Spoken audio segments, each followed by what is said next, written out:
then your life has meaning. If your life serves the greatest creator, serves nature, and serves other life, then your life has both value and meaning. 耶稣不是上帝. Jesus is not the greatest creator. Xiefeng. April 20th, 2006. Translated by Shidai and edited by Care. Jesus was the greatest person in history. He was the Christ, the hope of humanity, the door to eternal life, and the son of, spokesperson for, and the road leading to the greatest creator for all kind, diligent, simple, honest, and humble people. Regardless of how much we praise Jesus, it can never be too much, but we cannot say that Jesus was or is the greatest creator. A real Christian must venerate Jesus, listen to the teachings of Jesus, and strictly behave according to Jesus' teachings. To lower or raise the status of Jesus is inexcusable. It not only blasphemes the greatest creator, but it is also a betrayal to Jesus. Furthermore, it would be the Antichrist and a sin to human beings. Jesus belongs to all human beings, not to any specific nation or religion. Jesus' teachings are for everyone. Everyone who loves Jesus, believes in Jesus, and follows Jesus' teachings is a Christian. This does not need any baptism or approval from any special anointed person or religious institution. Even the Hindu, Mahatma Gandhi said, "I love Jesus Christ." Many Buddhists also say they love Jesus. But here we shall know that Jesus is not the greatest creator. Jesus never claimed himself to be the greatest creator. He taught us again and again that we shall walk on the way of the greatest creator. Let us check the words of Jesus to verify whether or not Jesus was the greatest creator. But he said, "I must preach the good news of the kingdom of God to the other towns also, because that is why I was sent." Luke 4:43. Here, Jesus says that he was sent. If Jesus is the greatest creator, who will ask the greatest creator to do things? By myself, I can do nothing. I judge only as I hear, and my judgment is just, for I seek not to please myself, but him who sent me. John 5 verse 30. Here, Jesus clearly tells us that he came, not for his will, but for the will of the greatest creator. Anyone who speaks a word against the Son of Man will be forgiven, but anyone who speaks against the Holy Spirit will not be forgiven, either in this age or in the age to come. Matthew 12:32.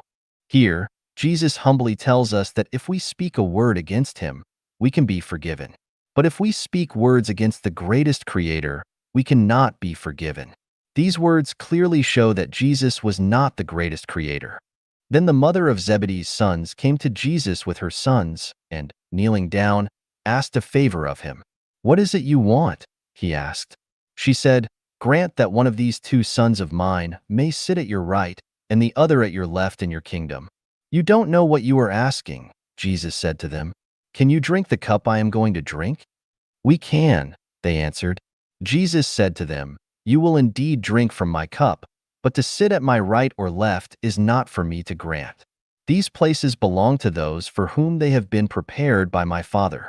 Matthew 20:21-23. Here, Jesus directly tells us that his right was less than the greatest creator's. He had no right to grant people to sit at either of his sides.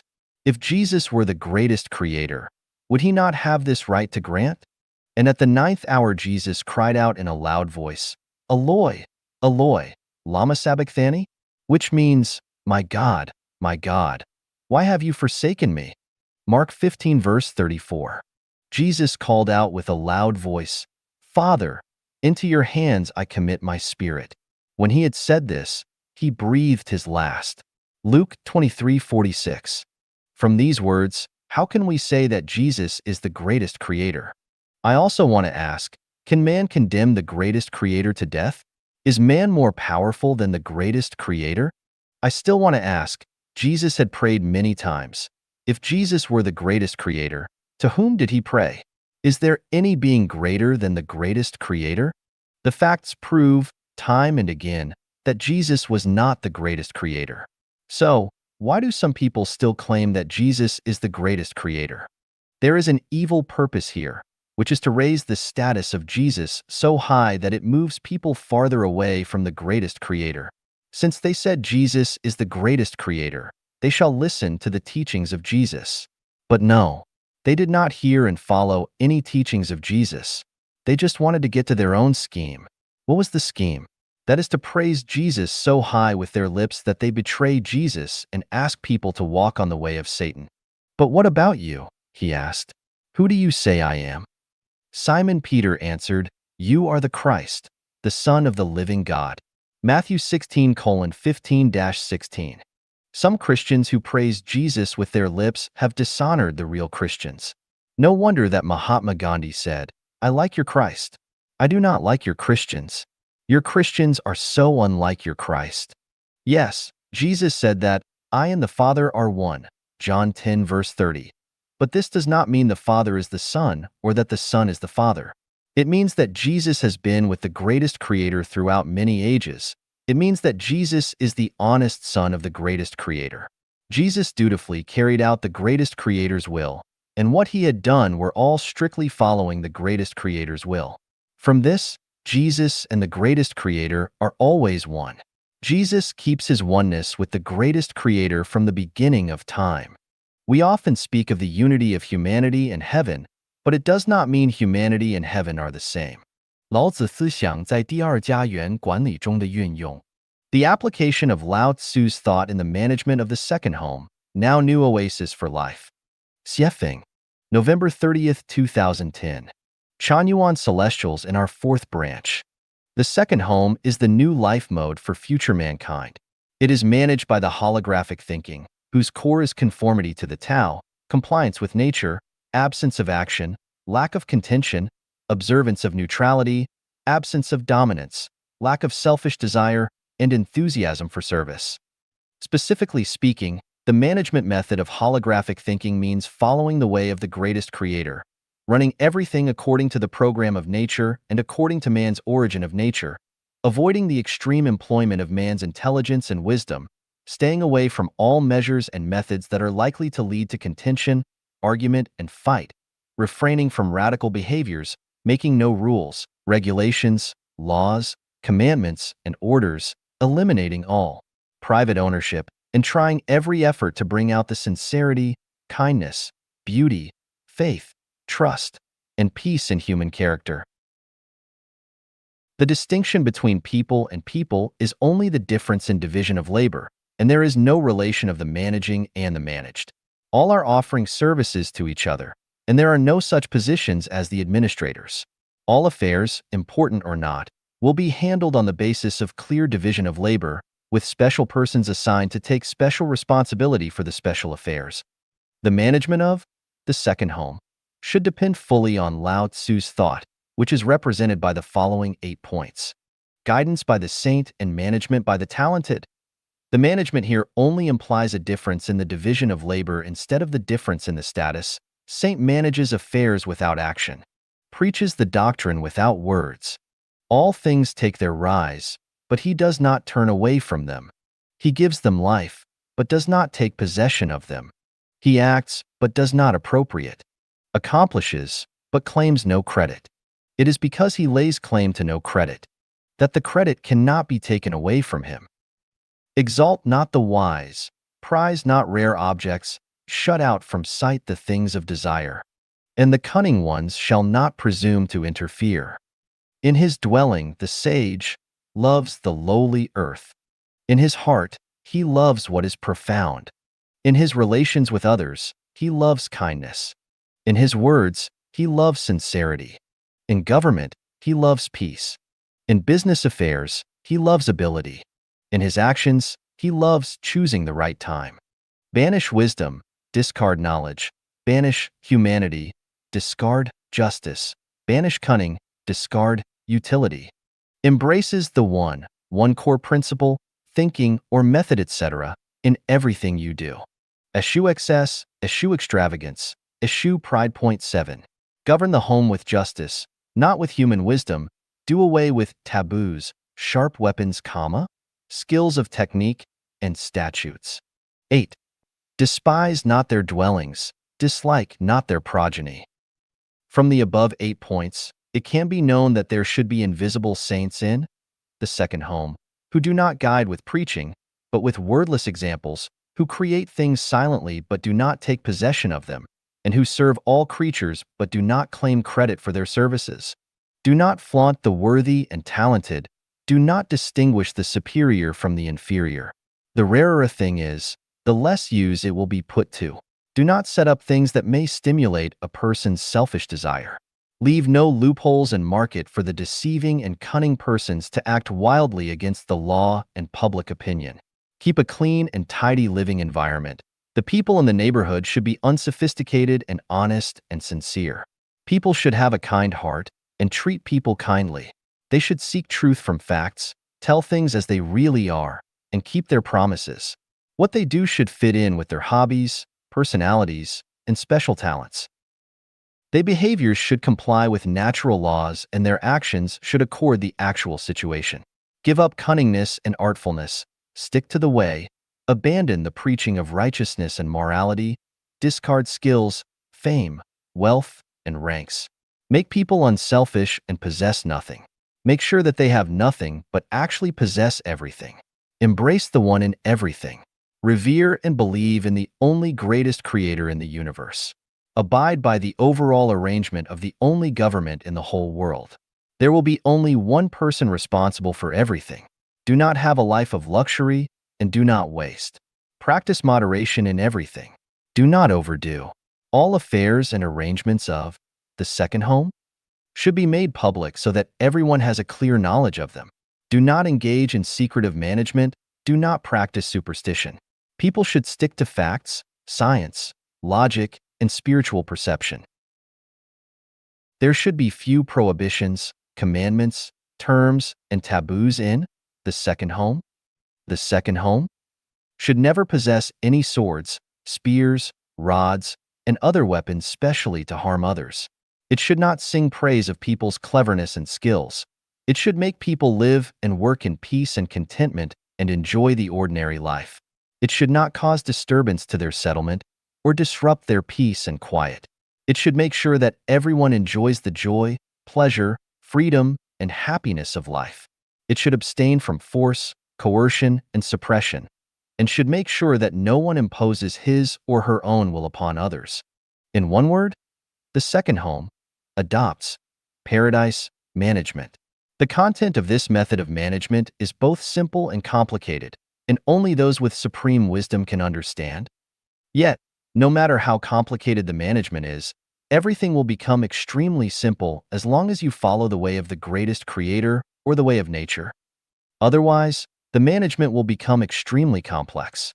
混沌管理，用服务代替管理.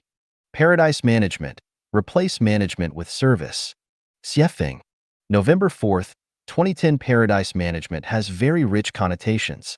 It is simple because it does not manage anything. It is at the same time complicated because it is the highest form of management, which makes everything operate in a methodical and orderly manner. In paradise management, management is replaced with service. The host is actually the servant and the management is actually the service. No administrative orders will be employed. No force will be used. Submission shall not be obtained via threats, lure by promises of gains, intimidation, or suppression. It is forbidden to impose one's own will upon others to make them painful or unhappy. It is forbidden to make anyone feel any sense of inequality between people. The greatest creator manages the whole universe by paradise management. All things take their rise, but he does not turn away from them. Makes them grow, develops them, it gives them birth and does not own them, acts, helps, and does not appropriate them, is superior, and does not control them, accomplishes, but claims no credit. Water benefits all things, and does not compete with them. It dwells in the lowly places that all disdain, but of the best. When their task is accomplished, their work done, the people all remark, "We have done it ourselves." A good runner leaves no track. A good speech leaves no flaws for attack. A good reckoner makes use of no counters. A well-shut door makes use of no bolts, and yet cannot be opened. A well-tied knot makes use of no rope, and yet cannot be untied. Of the best rulers, the people only know that they exist. The next best they love and praise. The next they fear, and the next they revile. What paradise management employs is affinity instead of deterrence. happy play and games instead of a serious appearance, naturalness instead of resort to force. This method of management offers happiness and freedom instead of suffering and bondage. It exerts its influence subtly and does not resort to rainstorm-like power. It teaches with wordless example. It enlightens spiritual wisdom and perception and makes people fully exhibit their sincerity, kindness, beauty, love, faith, honesty, simplicity, and character. It does not resort to endless preaching and cheating, and it does not arouse people's selfishness and greed. It is difficult to give a full and clear definition of paradise management, which can be easily understood but is difficult to explain in words. But one thing is certain, and this is service.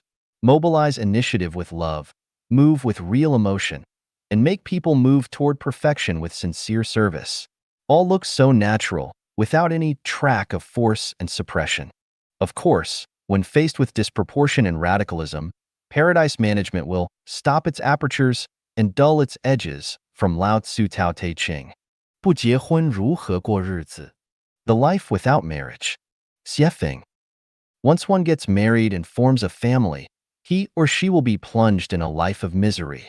He or she will lose the fundamental freedom of being a man, not to mention the chance of attaining immortality or Buddhahood.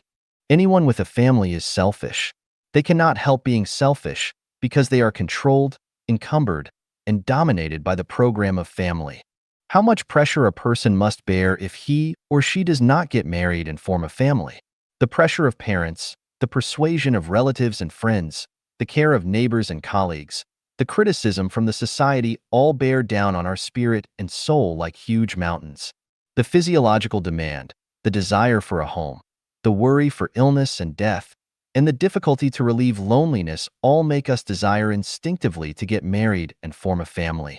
If the above problems are not resolved, we will feel pain and suffering all the same, and we may even have greater pain and suffering if we do not get married and form a family, because getting married and forming a family is a matter of course and as easy as sailing downstream, while not getting married and forming a family is as difficult as sailing upstream. The problem is that sailing downstream leads to no other than pain and suffering, which history of mankind has proved to be unavoidable. Then we have no choice but to sail upstream. Let's discuss and resolve these problems one by one. First, the pressure of parents. We should be filial to our parents, but we cannot give in to our parents in the matter of life and life. We know about the road taken by our ancestors all too clearly. It is a road of misery, which we should not repeat. If our parents force us to get married and form family, we must raise some conditions to them. 1. Ask our parents to tell us the significance and value of life. 2. Ask our parents to tell us the nature and meaning of life. 3. Ask our parents to provide good housing conditions. 4. Ask our parents to guarantee our happiness all our life. If our parents cannot meet these conditions, then we can tell them in definite terms that we cannot get married and form a family. As for the persuasion of relatives, friends, neighbors, and colleagues, we can also respond with the above 4 conditions. Or we can simply respond with one question. Can you help me through if I encounter plight and pain after getting married and forming a family? Please give me a written pledge. As for the criticism from the society, we can just ignore it. If pigs say something is wrong with man's life, then just let them squabble. How can we solve the problem of physiological need? The need for food and beauty is our inherent character. The need for sexual life is but a matter of course, otherwise the greatest creator would not have designed those organs and senses for us. A life without sex would be one with abnormal spirit and psychology. We will not only have sex, but also have sex of high quality and happiness. Why don't we? Only a fool would not have sex. Without marriage, with whom do we have sex? It is impossible to do this with chicken and ducks. Contracting disease is only a small matter when compared with the loneliness and solitude of spirit and soul that can't be relieved even after the axe. One cannot afford it economically, and no one would care for your living, old age, illness, and death. Can we find someone randomly to live with us? This may temporarily meet our urgent need, but does not provide long-term solution. What is worse is that we have to bear a lot of liabilities. We may commit irremediable mistakes and cause a series of chain reactions, and suffering and mystery may be endless. My advice is to become Chanyuan Celestials and have the sex life with Chanyuan Celestials. On the condition that you don't go against the ethics, you can make love with whichever Chanyuan celestial you want to be with, as long as the two of you are willing to do so. You can choose the way that you like. Because we have the same belief, we share the same frequency and resonance. We are a whole. We have the same life values. We are not bound together. We don't hurt each other. We are willing to pay everything for each other, including life. Here is the trouble. Once people, especially our relatives, friend, neighbors, and colleagues, know that we are Chanyuan celestials and are so casual and free, we will be drowned by condemnation, insult, revile, and grief, and we will be the helpless lambs surrounded by packs of wolves, torn, bitten, trampled, and swallowed. And this will be the price we have to pay for the pursuit of freedom. However, one would rather die than lose the freedom. Without freedom, what do we live for? You live a life, but for whom do you live? Therefore, to get freedom, one must be prepared to remold himself thoroughly, and to be reviled by the so-called gentlemen, kind-hearted people, moralists, and defenders of traditional moral principles. One must be prepared to completely break with the secular world. In one word, one be prepared to die. When I am writing these heretical remarks, when I say that the God preached by the Bible is not the real God, when I reprimand family, religion, political party, and state, I have been prepared to die anytime. I have said that every day might be my last day. However, I can speak the truth for myself. I am satisfied with my magnanimity and openness. Even if I am dead now, I have no regret because I have lived a real life. The publication of this article may cause some Chanyuan celestials to leave the home and may cause some people who want to enter Chanyuan to shrink back. No matter what the results might be, this is life at Chanyuan. We just tell the truth. We are fair and upright. How do we solve a series of problems? Please read the next article. Chanyuan celestials will live in this way. 禅院草创造美梦祈祷词 A prayer for Chanyuan celestials to create beautiful dreams. Xiefeng, December 7th, 2010. Translated by Treasure and edited by Care. Preface. Life is like a dream. A dream is like life. Life is but a dream. A dream is also your life. People have lots of dreams throughout their lives, so let every one of them become splendid and fantastic so that they can wander in beautiful dream worlds every night. Dreams are also supplements, links to great lives. A dream is a reflection of a person's state of consciousness, physiology, and soul. Good people have good dreams. Evil people have nightmares. In order to enjoy beautiful dreams, you must first obtain a good consciousness, physical health, and a beautiful soul. If one's consciousness is a mess, has many physiological defects, or has a soul garden that is full of weeds such as jealousy, resentment, anger, anxiety, selfishness, greed, laziness, arrogance, and so on, then they cannot enjoy beautiful dreams. Chanyuan celestials are baptized by the values of life at Chanyuan and are building their own soul gardens. In order to cooperate with the construction of these soul gardens, this prayer for Chanyuan celestials to create beautiful dreams was composed. Lie naked on your bed. Take 8 deep breaths and clear your mind. And forget all the problems of your past day. Remain peaceful and simple. Meditate on the beauty of the 1,000-year world or the 10,000-year world for 3 minutes and read the prayer below attentively. The prayer for creating beautiful dreams. Loving greatest Creator with my infinite reverence, I am lying in your warm, comfortable, safe, and gentle embrace. Your spiritual light embraces my whole body. As spring rain moisturizes seedlings, brightness and beauty are falling on me. All is harmonious and peaceful. The night is sacred and the earth is quiet. The air is filled with the fragrance of flowers. The first faint glimmer of dawn twinkles in the distance. Tomorrow's world will be more beautiful than today's was. I am a beautiful flower fairy. I am a beautiful elf. I am a baby with your special care and blessing. I am always bathed in your spiritual light wherever I go. With neither fear nor darkness, I can enjoy running and playing on the prairie, and in the river as much as I can to my heart's content. Nothing can hurt me. My world is full of joy and safety. My future is beautiful. I yearn for it infinitely. Following your messenger, I have neither worries nor hesitation. Flowers pave the road ahead of me. The great beauty of my hometown, the thousand-year world, beckons to me. I am a fairy. I am an angel. I can fly in the vast blue sky. Ah, the feeling of flying is so comfortable and joyous. I want to fly.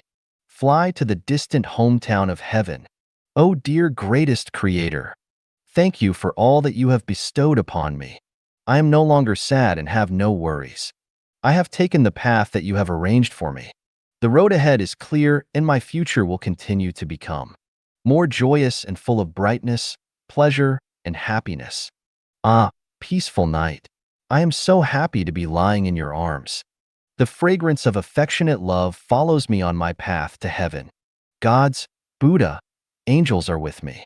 Tonight is full of fresh flowers and sweet dreams, and I will enter dreamland and my dreams will be sweet and beautiful. Amen. Attention. The magic of the above prayer lies in your consciousness. Everything that has been inlaid to your consciousness will be realized even it seems illusory. Sense it in your heart and create it with your consciousness. Copy or print the above prayer in a larger font and read them in silence. If you are still unable to fall asleep, then read them twice or 3 times till you fade into the dream world. The second home, now new oasis for life. How can I repay you? Xiefeng, November 8, 2011. In the second home, I have had the most wonderful chapter of life and bring. People can live in your embrace and feel no regret. But how can I repay you the second home? If I cannot repay you, then I will be an ungrateful black sheep and a lazy parasite. The second home, can I be permitted to repay you in the following 8 aspects? 1. Every day I will get up early in the morning and finish my work conscientiously, with or without management and supervision. I will willingly and voluntarily set my mind on work and do it well. 2. Every day, I will greet every sister, brother, relative, and lover with sunny smiles. I will never spoil other people's good mood with my negative, passive, and pessimistic feelings. I will bring happiness and joy to every sister and brother that I meet with my smiles, kindness, and diligence. 3. Every day I will keep the home clean and tidy. I will never litter. I will never defile any corner of the home, including the bedroom, dining room, table, washing basin, bath, courtyard, path, toilet, and any other tool that I have used. For I will never complain to my sister and brother about my grief and distress, never dump the spiritual garbage to them, never talk anything evil about my sister and brother behind their backs, never fabricate and spread disputes, never find fault with anyone, and never blame or reproach anyone. 5. I will never waste any materials and articles in the home, even a piece of tissue paper. I will never be sumptuous in using the resources of the home, never appropriate any materials. I will treasure and show care for any utensil that I have used and never cause damage to them. 6. I will be a well-educated and civilized person. I will never breach the law of the state and never involve myself in any criminal activities. What I say should be an honest and heartfelt expression of sincerity, kindness, virtue, love, faith, and honesty. My action will never cause harm to anyone, to the society, and to nature. 7. Every day, I will cherish everything in the second home and cherish the life that has not been easy to come by. I will be grateful to Buddha and the greatest Creator for everything, to the home. If the home is in need of my service, I will devote everything, including my life, to the home, even if I have to climb the mountain of bayonets and cross the sea of fire. 8. Every day, I will perfect my soul in everything I choose to do and eliminate the weeds in the garden of my soul, such as jealousy, complaint, comparison, anger, fury, censure, resentment, selfishness, greed, arrogance, laziness, passivity, pessimism, gossip, vulgar, shallowness, and barbarity. I will make myself a beautiful scenic spot in the home and make myself a matter of pride for the home. Let the home be more splendid because of me. Let every sister, brother, relative, and lover be joyful and happy because of my existence. The second home, I find it difficult to express my love and gratitude for you in words. No matter what happens, I will devote myself heart and soul to you. I will put all my heart to build you, protect you, and perfect you. I will devote everything of mine to you, including time, energy, intelligence, strength, and material power. I am more than ready to contribute everything to you. Help me to build a paradise on the earth. Xiefeng, November 13th, 2018. Translated by Treasure and edited by Care. To those with an open spiritual perception, I am the guide of life Echanuan from the thousand-year world of heaven. I now am an experienced builder of paradises on earth. I have written for the past 2 decades, the main contents of which are written in Chanyuan corpus and Xiefeng corpus, but there are also more than 1,000 undeclared articles about the arrangements and details of life in an earthly paradise. I have built several of them over the past decade, including 9 picturesque Xanadu homes in mainland China. However, the Chinese government forcibly disbanded and destroyed all of them because they misinterpreted us as a religious organization. Now, I want to rebuild them in full accordance with the model of the thousand-year world of heaven. The paradise which I want to build on the earth is neither a utopia, communism as it is now understood, the New Harmony Village that Robert Owen built in the United States, those communities which still exist today, such as Oroville in India, Tamara in Portugal, Damanhuri in Italy, Findhorn in Scotland, Christie Diane, the Free City in Denmark, Ideal Society, and 12 tribal communities in Canada, Twin Oaks, Hummingbird, Dancing Rabbit, Tremor Education Community, and Ananda Village in the United States, nor countless others. It is most similar to Kanahana family in Japan in spirit, but not in form. What I want to build is a functioning paradise on earth. What will that look like? You can gain an overall understanding and see a general picture by referring to the following sources. Search for the Thousand-Year World on Baidu or Google. Read the texts or watch the videos of The Bright Spot of the Second Home, Now New Oasis for Life series.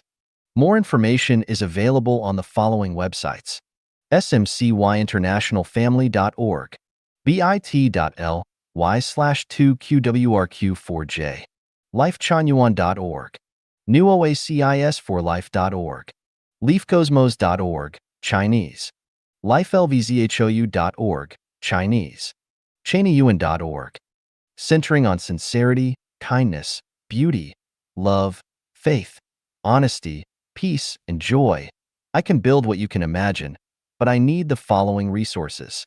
No less than 60 hectares of land with nearby rivers or spring water and year-round spring-like climate with neither intense heat nor severe cold, which is like Harare, Zimbabwe, or Chuxiong, Yunnan, China. $1 million. Local governmental permits. 300 people from a multitude of nationalities, cultures, races, and faiths will be selected to participate in constructing, living, and producing in it. Why would I build such a paradise in the human world? To create an ideal mode of life for people and to point to a beautiful and brilliant road for mankind which will give them freedom from worry, pain, anxiety, and fear. To let people know that paradise does exist as long as you make the effort and that by doing so, you can live in heaven from now on. To let people know that life is so beautiful that we can lead happy, free, joyous, and blessed lives and be even happier after death. If you have the ability, please give me a hand. If you can provide the land, that would be great. If you can provide the money, that would also be great. If you can acquire a governmental permit, that would be great too. No matter how much or in what form you can help, please do it. You would be giving alms formlessly, and the returns would be inconceivable. This is a matter of life and death because over the next decade, climate changes will become more and more volatile. Droughts, floods, hurricanes, intense heat, and severe cold will attack us, and fires, floods, and plagues from insects and pestilence will happen. The number of refugees will grow geometrically, and people will compete for resources just to survive. As a result, conflicts and competition between states, interest groups, religious and political groups, and patriarchal clans will become more intense, and the situation will become absolutely tragic, even cutthroat. Every day will be a contest between life and death. What you have now will soon crumble to smoke and ashes. It is better to dedicate your offerings now, because that could lead you into a more livable future. I am eagerly awaiting your good news. Facebook, Xiefeng 2018. WeChat, 0012-5070638283. Email, xiefeng2218@163.com. 人生行为三要素 Three causes of life's behavior. Xiefeng, January 7th, 2019. Translated by Qinyu and edited by Care. Affection, reason, and nature are the three causes of life's behaviors. What are the factors that motivate people to perform in certain ways? Birds die for food, but people die for money. Is it wealth that motivates people to behave in certain ways? The prosperity of the world is for profit. The hustle and bustle of the world is for profit. Is it profit that motivates people to perform in certain ways? In fact, it is neither wealth nor profit, but affection, reason, and nature. For example, some quarrels and fights between husbands and wives, fathers and sons, mothers and daughters, brothers and sisters, or even colleagues have nothing to do with wealth or profit, but they still happen. I want to ask the world, what is life all about? Some people live for it, others die for it. People here do not live and die for wealth and profit. Life is dear, love is dearer. Both can be sacrificed for freedom. Everyone must die. Let me leave but a loyal heart in the pages of history, and similar behaviors are not for wealth or profit.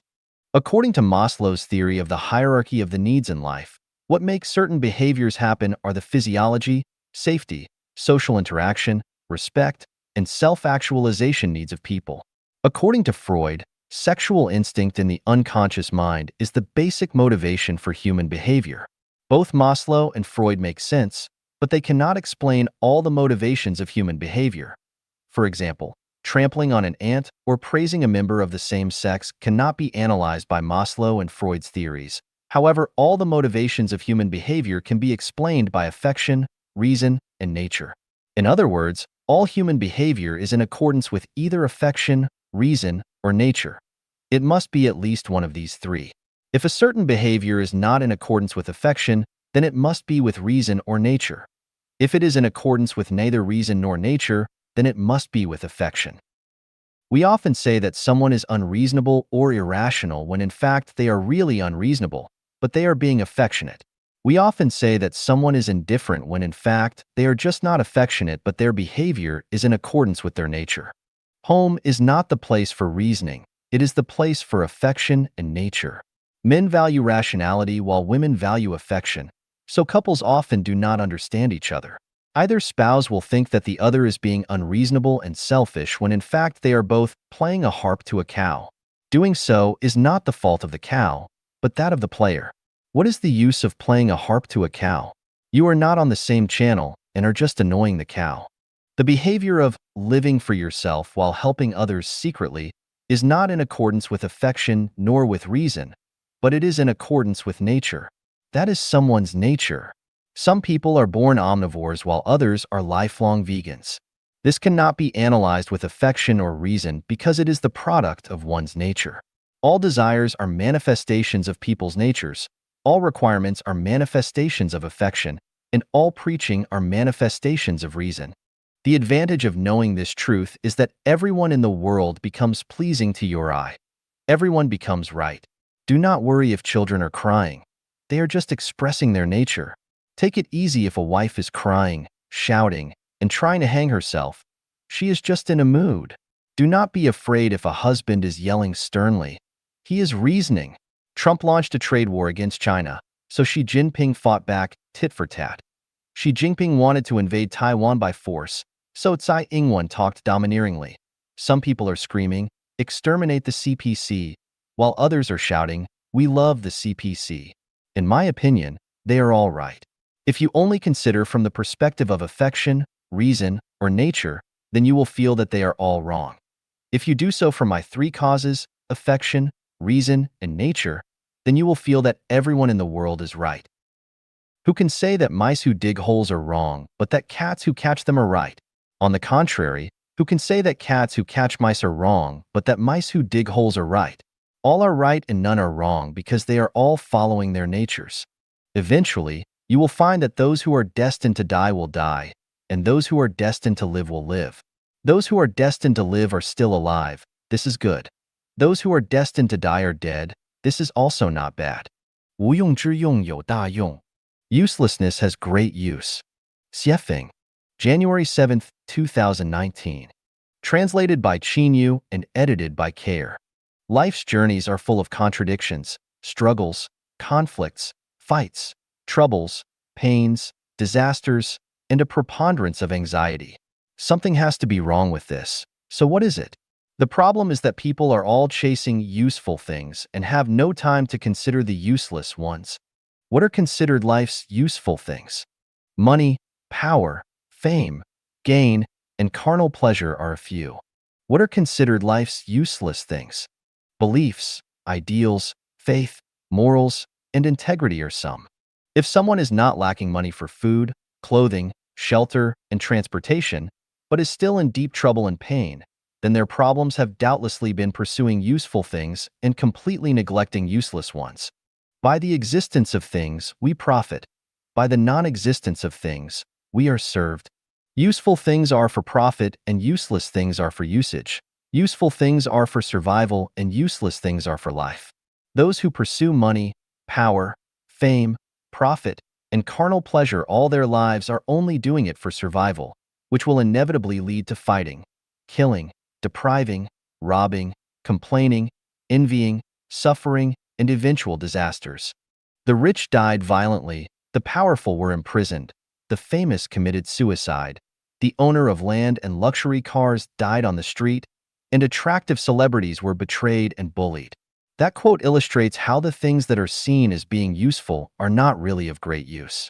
If those who possess money, power, fame, profit, and carnal pleasure neglect the so-called useless things, then their results will be misery and their lives will face tragic ends. Faith which seems useless can guide lives. With it, you can escape the reef and avoid being drawn into the vortex of tragedy by the power of the secular world. Following the right ideals can make people's minds bright, reduce nonsensical follies, words, and actions, establish self-esteem, self-confidence, and self-discipline, and avoid the company of troublesome people.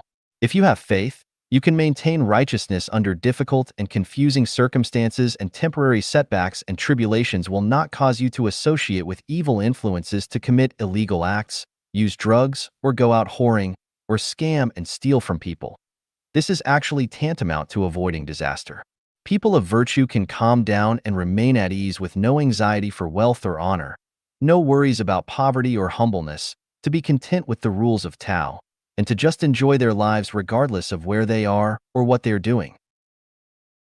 People of quality can behave as evergreen trees fight severe cold, smiling faces pull through midsummer, born in a valley, do not refuse to bloom because you have no audience. Cultivate virtue and morality, do not change integrity for hardship. In fact, it is analogous to avoiding a lot of troubles, pains, and disasters. It can be seen from this that what seems useless has great use. Since useless things are of such great use, then why do the overwhelming majority of people seek out only what they perceive as useful ones? The answer is that the vast majority are myopic. They see no farther than the tips of their noses. People only look for their short-term interests and never take the long-term into consideration. They are all afraid of suffering losses, so they want to get their material wealth early. Human society has been this way in the past, is now, and will remain the same in the future. Worries, pains, anxiety, fears, and disasters will always accompany people, and nothing will change unless Tao has other plans. Knowing this, I can only watch with cold eyes. 正义永远战胜不了邪恶. Justice can never defeat evil. Xiefeng, July 4, 2019. Translated by Chinyu and edited by Bandy. I often hear people say, justice will eventually defeat evil. After my long review and inspection, I finally found that justice will eventually defeat evil is a self-comforting phrase. The fact is that justice can never defeat evil in this space and time of the world, and for the same reason, evil can never defeat justice. I have theoretical and practical basis for this conclusion. Justice can never defeat devil. In theory, the sum of positive and negative energies in the universe is zero. Positive and negative are like acting force and reactive force, equal in magnitude and opposite in direction. From the law of the unity of opposites, justice and evil are twin brothers. Where there is justice, there is evil. Justice and evil complement each other and are both opposed and united. If evil is eliminated, justice will no longer exist, just as if the carnivores were eliminated, it will be difficult for the herbivores to exist. Without up, there will be no down. Without front, there will be no back. Without coming, there will be no going. Without death, there will be no life. Where there is day, there is night. Where there is long day, there is long night. Day can never defeat night, and of course night can never defeat day either. From this, we can draw a conclusion that justice and evil coexist in the human world. The human world is the time and space where justice and evil fight and kill. No one can defeat the other. No one can destroy the other. Even if justice or evil temporarily dominates, the situation will reverse, just as the day and night. In practice, looking at the history and current situation of mankind, when did justice prevail over evil? Justice and evil are like two evenly matched people holding each other, fighting, beating, and rolling. For a while, justice is above and evil is below, and for a while, evil is above and justice is below. There has never been a case where justice has long prevailed over evil. In the human world, evil has a fertile soil and environment for survival. The greed of the human heart is one of the most fertile soils. Is there any time for the greed of human heart to be satisfied? The answer is no. Is 100 million enough? No. 10 billion enough? No. 100 billion enough? Not enough either. If you are rich, you still want honor. If you have honor, you also want power. If you have power, you want to control the world. After controlling the world, you also want to control the universe. After you have controlled the universe, you want to be the greatest creator. You can see from this that justice can never defeat evil. Why people's greedy cannot be satisfied. There is a huge secret here, which is the dynamic balance mechanism of life in the universe. What is the dynamic balance mechanism of life in the universe? The laws and principles that maintain the survival of life and interpret the ups and downs of the magnificent plot are the dynamic balance mechanism of life in the universe. Here is a simple example. In a country, there is only one president. There are several hundreds, thousands, tens of thousands, or hundreds of thousands of so-called management staff under the president. The number of the ordinary people is the largest. To maintain this kind of management mechanism, the common people must try to climb upwards, and the ones above them will push downwards, constantly climbing and constantly pressing. The reality constituted by this kind of climbing and pressing is the dynamic balance mechanism. Among the 20 parallel worlds and 36 dimensional spaces in the universe, there are heaven, hell, and human world. People in hell want to go into heaven, just like ordinary people want to be president. This is not feasible. So what to do? We must find a way to keep a large number of lives out of the gates of heaven. The human world is a transit station between heaven and hell, and a battlefield where justice and evil fight and kill. The most effective way to contain a large number of lives outside of heaven is to make people greedy, unenlightened.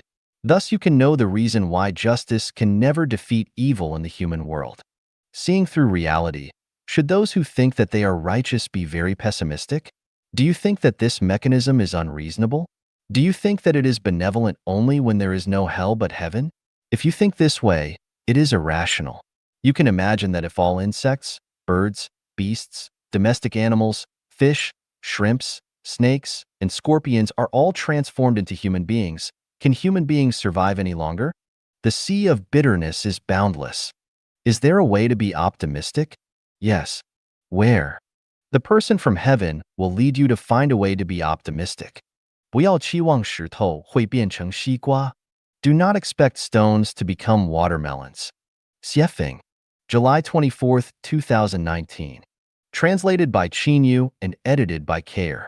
Can a stone ever become a watermelon or a watermelon a stone? Of course not, but according to Chanyuan values, nothing is impossible, but only things that cannot be realized or changed by thinking. Is this not a contradiction? First, you said impossible, but then you said that nothing is impossible, so which is it? Here, impossible refers to the situation in mortal space-time, but possible refers to an environment which transcends it. Impossible refers to the limited material world, but possible refers to the unbounded non-material world. Impossible refers to the principle of universality, but possible refers to the principle of particularity. Impossible refers to conventional common sense, but possible refers to unconventional thinking. Thus, there are no contradictions. It is difficult for people to change their natures.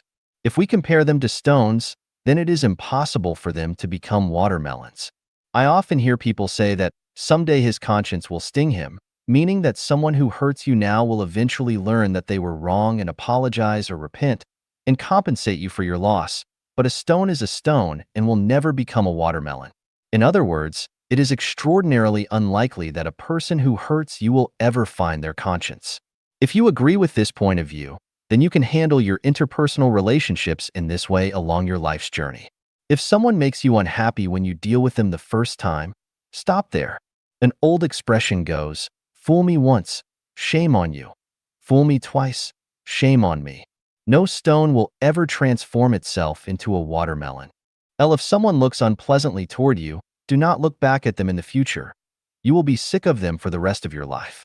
If someone cheats you once, do not assume that you can ever trust them in the future. They will do it again at every opportunity. People who doubt you will always doubt you no matter how you argue, explain, or prove yourself. They will keep doubting you forever. People who dislike you will never like you regardless of what you say, do, or how well you treat them. People who entangled you the first time you encountered them will do their best to keep you entangled forever. Those who fail will always fail, and those who succeed will always succeed. Do not expect one who has failed to succeed someday. They will fail again. Avoid failures. An unreasonable person will never reason with you. Trying to reason with them is futile. The story of Mr. Donghua and the wolf tells us that no matter how compassionate Mr. Donghua was to the wolf, it would always eat him. The story of the farmer and the snake tells us that no matter how much the farmer pitied the snake, it would still kill him. The story of the fisherman and his wife tells us that her greed was insatiable. Someone who does not care much about love will always leave you heartbroken no matter how much you love them. People who betray you once will keep betraying you all the way to the nth time. Untrustworthy people will always find excuses to defend themselves. Never expect them to keep their words. People who make you feel uncomfortable will never put you at ease. If you disagree with my point of view, then you can try your own way. A stone is born a stone, and a watermelon is born a watermelon. Human are born to be human, and immortals are born to be immortals. 长相与品质关系初探. A probe into the relationship between appearance and quality. Xiefeng, April 14, 2019. Translated by Qinyu and edited by Care. Is there any relationship between a person's physical appearance and their life quality? Let us analyze it. First, I would like to make it clear that this is only my personal opinion, or a quick view, but maybe a wrong conclusion. If you disagree, you can absolutely stick with your observation and analysis. Anyway, just do not swear at me. Relation 1. The prettier the physical appearance, the more beautiful the soul. Relation 2. The uglier the physical appearance, the more beautiful the soul. Relation 3. There is no direct relationship between physical appearance and the beauty of the soul. The conclusion of my observation is that people with more beautiful physical appearances have more perfect life qualities. I know that this result is beaten by countless examples, such as Hugo's Notre Dame de Paris. In it, there are 4 main characters: Esmeralda, Claude, Quasimodo, and Phoebus. Claude looks great and talented, but is sinister, vicious, hypocritical, cunning, mean, and selfish. Phoebus is also handsome and unrestrained, but he is sinister, cunning, hypocritical, rude, frivolous, and vile. Quasimodo is in sharp contrast to Claude and Phoebus. Quasimodo looks very ugly, but is kind and loyal, rich in justice, pure, and innocent. Esmeralda looks beautiful, but is simple and pure, kind and innocent, compassionate and sympathetic. She is the only one who is consistent with my conclusion. Let us look at Sudaji in the legend of deification. She looks beautiful and coquettish with a graceful figure, but she is a snake, scorpion-hearted, and inexplicably vicious, which is completely contrary to my conclusion. But hold on, let us analyze and spy through the huge and voluminous chaotic phenomena to see if there are some rules that can be discovered and followed. There have been 10 very handsome men in Chinese history. They were Panin, Song Yu, King Lanling, Zidu, Wei Jie, Murong Chong, Song Wengong, Han Zigao, Duga Xian, and Ji Kong.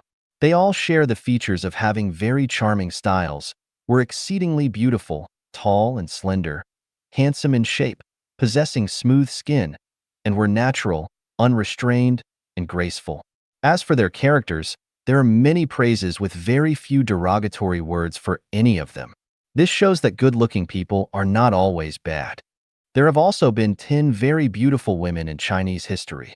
In addition to the fish sinking, birds alighting, breathtaking Shi Shi, Wang Zhaojun, Diao Chan, and Yang Guifei, there have also been Feng Xiaolian, Su Daji, Zhao Fian, Zhang Dan, Bao Si, and Zhunmi.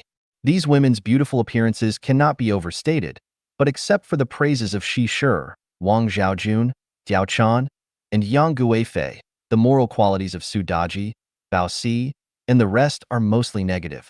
What are the relationships between their appearances and characters?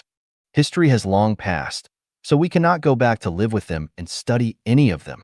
The characters in the literary descriptions only represent the writer's uses of the past to satirize the present or to express their own feelings and aesthetic values with the help of their character images, which is not enough for factual evidence. For example, the white-boned spirit, fox spirit, spider spirit, jade stone lute spirit, and white rabbit spirit in Journey to the West, and the fox spirit, especially the painted skin in Strange Tales of a Lonely Studio, can only be treated as characters in novels, but not as facts for judging the nature of real people.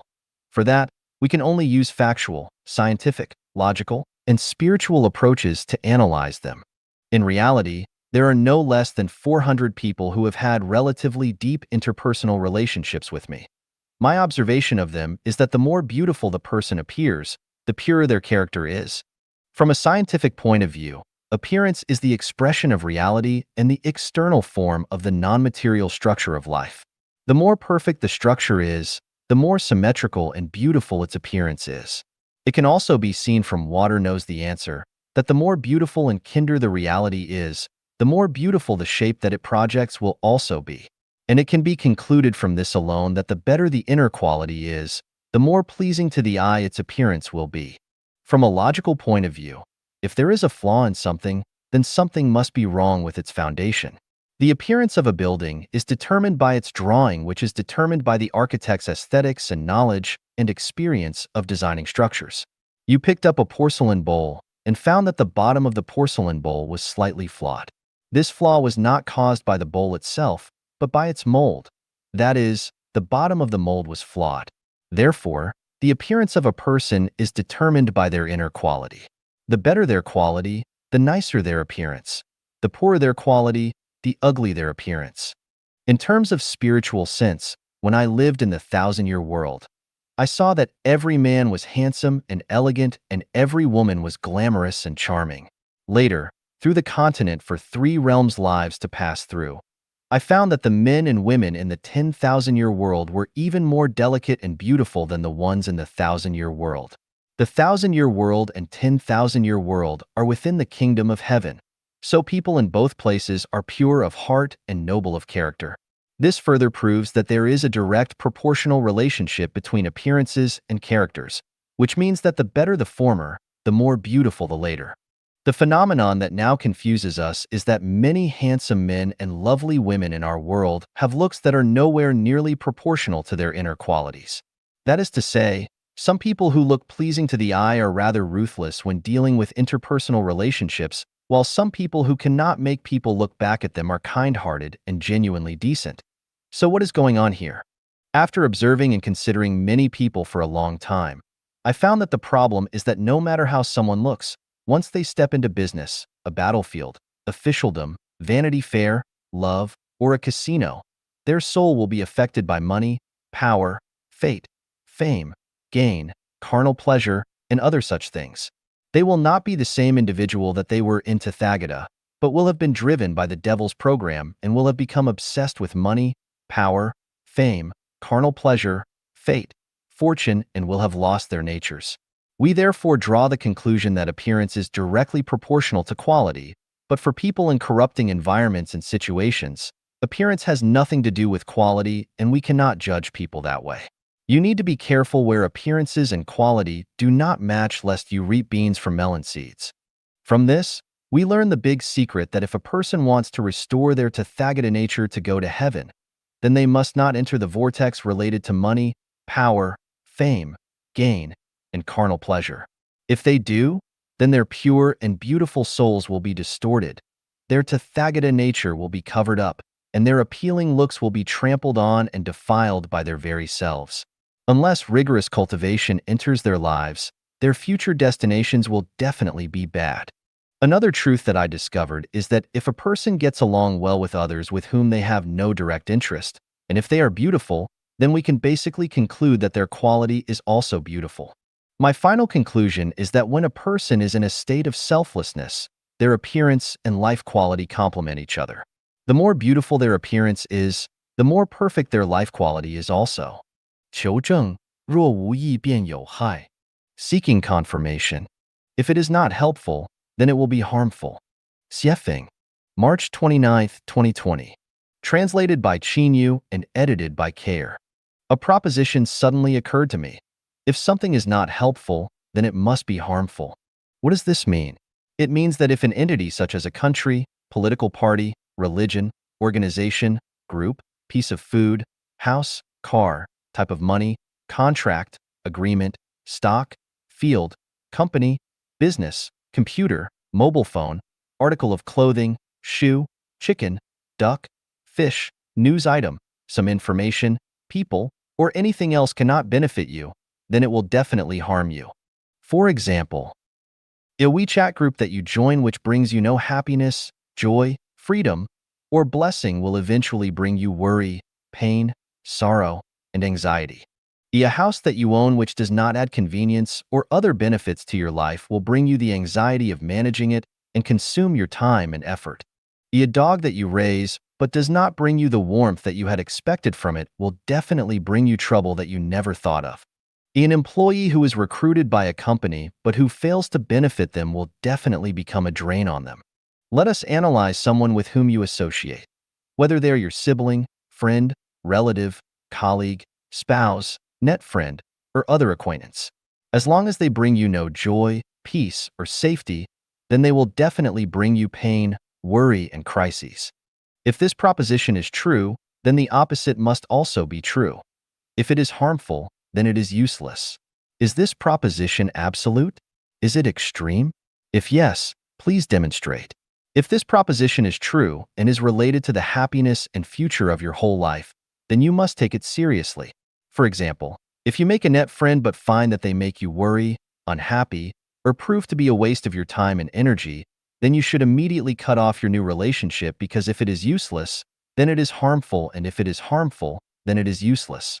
Especially in the early stage of a romantic relationship, once you find something that upsets you about your new lover, the relationship should be severed immediately and never developed any further. Once you fall in, you are going to cry for the rest of your life because if it is not helpful, then it is harmful. 普世价值有多好? How good are universal values? Xiefeng. August 29, 2019. Translated by Chinyu and edited by Care. The concepts and ideas that make people happy, joyous, free, and blessed are universal senses of values, or universal values for short. Is it good or bad to have them? We all are familiar with highways. As long as we obey traffic laws on them, we can usually drive unimpededly. Whether on the roads in Africa, Europe, Australasia, or the Americas, as long as our vehicle body widths do not exceed 2 meters, we should be able to drive freely throughout the world. This maximum vehicle width of 2 meters is universal, but what would happen if it were not observed? There would doubtlessly be traffic jams. What if someone were to drive a vehicle on the road that is 4 meters wide? Of course, all the cars on the opposite side would have to move away, or it would be difficult for anyone to move anywhere. This one case alone is enough to prove how good universal values are and how bad it is to violate them. Today is August 29, 2019. This is also a universal value. With this universal value, Recording and communicating is made smooth. If you disagree with this value and insist that today is November 37, 3085, then life would become unreasonable and communications would be blocked. China and the United States have recently experienced some trade congestion. What is the reason? It is that either China or the United States did not observe some universal value, or maybe neither country did. Either way, once the universal value was not observed, it led to inevitable congestion. Universal values should not be mixed with national, ethnic, religious, regional, or special interest sentiments. Once a value falls under the influence of any of these, they are no longer universal. Trump's America First and Xi Jinping's Chinese Dream both carry national sentiments, so neither are universal values, and since they are not, they will undoubtedly lead to traffic jams. Buddhism's reincarnation and Christianity's resurrection and Last Judgment beliefs are in sharp contrast to each other because the roots of these two religions are so completely different. In other words, Buddhism and Christianity have no universal values, and neither do many other belief systems. So if there are religious sentiments in the concepts and ideas, then they cannot have universal values. Socialism and capitalism cannot share universal values either because the former cannot satisfy the capitalist, bourgeois, class, and the latter cannot satisfy the working, proletariat, class. Quarrels between people, arguments between political parties, competitions between interest groups, and wars between nations are all caused by their lack of universal values. If everyone had universal values and abided by them, the world would be a paradise. Today, the concept and philosophy that best embodies universal values is the 800 values for new era humans. By pursuing them, mankind would move toward a thoroughfare, natural disasters would decrease and calm down gradually, and everyone would enjoy happy, joyous, free, and blessed lives. 我在桃园仙友群打情骂俏的感悟. My feelings on flirting in the Xanadu Fairy Friends WeChat group. Xiefeng. April 3, 2020. Translated by Qinyu and edited by Care. There are several masters in this WeChat group, but they rarely have the free time to chat with me.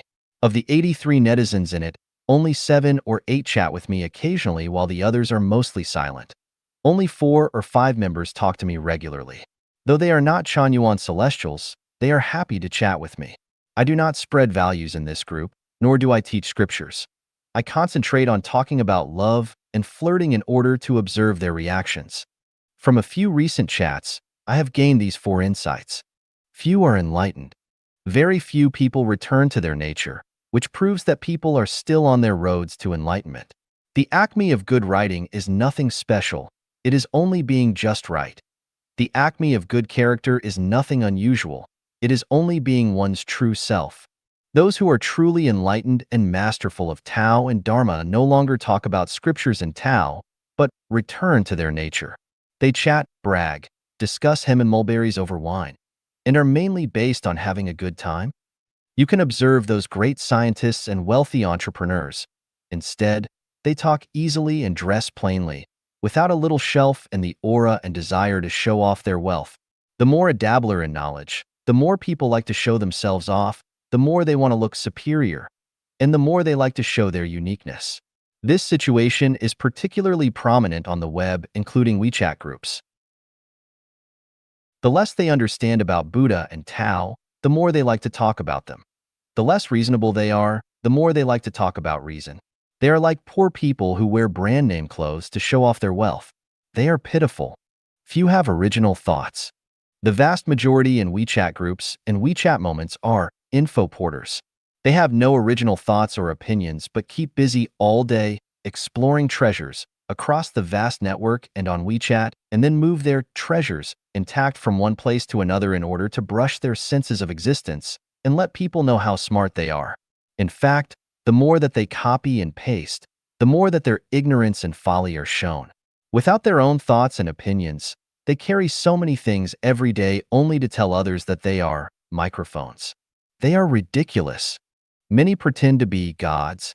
It is good for ordinary people to be ordinary, but I do not know where these people find their courage to pretend to be gods, to summon wind and rain, to ride whirlwinds, or to be blockbusters and masters.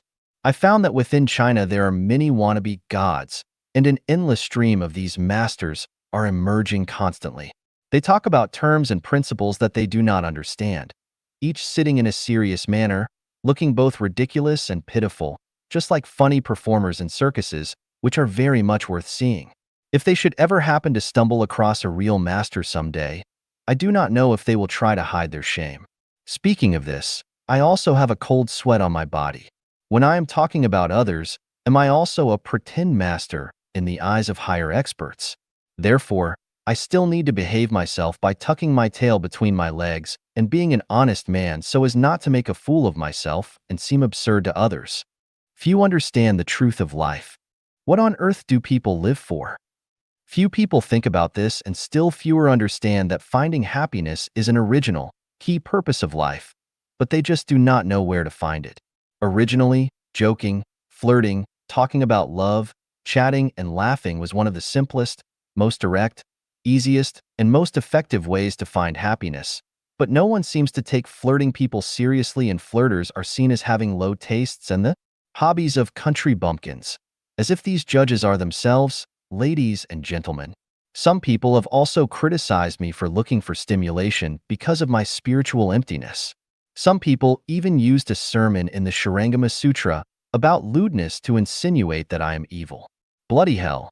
Would Xiefeng dare to do this if he did not thoroughly understand the Dharma? Would he dare to seduce and flirt with women so openly? The ultimate goal of Buddhism is to transform people to let them leave suffering and attain happiness. Am I violating Dharma by making people happy? Buddha has no set rules. His rules are always situational. Buddha said that our mind should not abide in form, sound, smell, taste, touch, or Dharma, but should abide nowhere. As long as it allows people to leave suffering and attain happiness, then all the methods are Dharma. Is it necessary to strictly observe the scriptures? Just talk about the above 4 points. In fact, I have many more insights. I hope that the Xanadu Fairy Friends group becomes a happy base camp. 扑克牌游戏真上游中获得的启示 Enlightenment gained from playing poker. Struggling upstream. Xiefeng. September 16, 2019. Translated by Qinyu and edited by Care. The nature of playing poker and mahjong are very similar. Players have no control over which cards they are dealt, and this has many similarities to life. I have summarized them and wish to present the following 9 revelations. It is impossible to predict what you will draw or which card will come up next. The cards you get are totally beyond your control, and you can only resign yourself to your fate. Life is very similar. No one can control the type of family into which they will be born or whether they will be rich or poor. These things are the mere results of fate. The cards one draws basically determine the results. If one gets a handful of bad cards, then no matter how superb their playing skills are or how profound their wisdom is, their ultimate loss is almost guaranteed. Life is the same. The environment of one's birth and their early conditions basically determine the direction and result of their life. No matter how hard they work, the result can only be tragic. Even with a good hand, the results are not necessarily wins. Whether you win or lose is still determined by the overall game. If others have many straights to play while you have all unmatched cards, then you cannot beat them. All you can do is watch them play their cards, and you will not even get a chance to play your cards at all. Here is how luck works. If you draw a handful of well-matched cards, then you will win. If you draw all unrelated cards, then you will lose.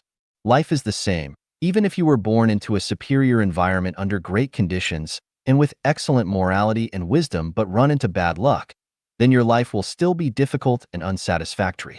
Looking at those who are less powerful than you yet still manage to thrive in their endeavors, you can only wipe away your tears secretly, sigh, and lament for yourself. Sometimes the cards in your hand are just so-so with no jokers or wild deuces, but their order is good. In this situation, even if the cards you played are very small, others will not be able to outbid you. So you can play all your cards smoothly for several rounds and win. Life is the same. Someone might have been born very normal with nothing out of the ordinary, but then they succeed unexpectedly and their journey is unimpeded, which provokes envy and hate in many other, more worthy people.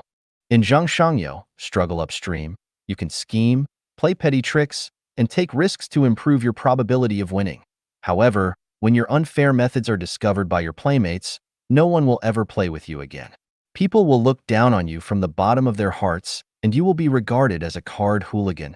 So the price of cheating becomes very high. Such is also the case with life, where many people get what they want through unfair means. But once they become exposed, their lives become stained, and it becomes very difficult for them to ever restore their reputations. They can only spend the rest of their lives with regrets. In card games, players can conspire. That is, 2 or 3 people can unite secretly against a third one. In this way, with 3 players against 1, the probability of the single outsider winning becomes extraordinarily low. It is unfair competition when winning and losing depend on conspiracies and joint dealings. Consider a lion dealing with multiple hyenas. No matter how fierce the lion is, it would be nearly impossible for it to beat the entire cackle, and it will eventually become hyena food. Life is similar. No matter how powerful one is, when they fall prey to a group of scoundrels, they get overwhelmed eventually and lose out to them. In Zhang Shangyo, the more chances you get to play the cards in your hand, the greater your probability to win becomes. If you never have any chance to play it, then you have to watch others swagger around and do nothing but become the last to come. The same is true in life, where you have to be your own master several times. The more opportunities you have to do that, the more you can show your own character and value. If you allow others to blindly control you, but you have no chance to run your own life, then you will remain at the bottom of the barrel throughout your life. Now comes the most important revelation. First of all, we must understand that from the beginning to the end, playing cards is just a game, the purpose of which is to make us happy. As long as that purpose is achieved, then winning or losing does not matter very much. Win or lose, any player who treats the game as fun is the king of playing cards. Understand that no matter what cards are in your hand, you must always be relaxed, complacent, and not frustrated, discouraged, or cursing your bad cards. Even if you hold the worst possible hand, you will still feel that it is interesting and you will keep smiling.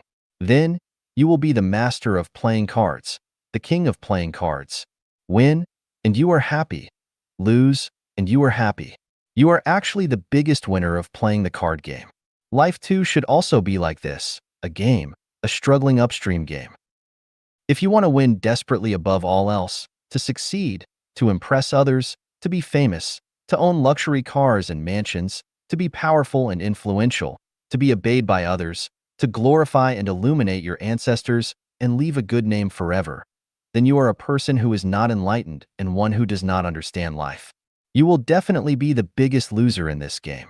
When it is over, when life comes to an end, then everything will end in tragedy. On the contrary, one who plays struggling upstream and also plays life with a game mentality is open-minded and has been awakened to life. Such people are saints among mortals and are the greatest winners in life. Whenever you play a game, play it seriously. If you are cynical in the process of playing, the game will be uninteresting. Sigh when you lose, laugh when you are excited, shout when you feel like shouting, and bang on the table when the time is right. It is a lot of fun and excitement to play like this, to be passionate emotionally, to be calm in the heart, to see through things as saints do, and to be naughty as children are. These are the real masters of playing cards and Celestial's life journeys who have attained Tao.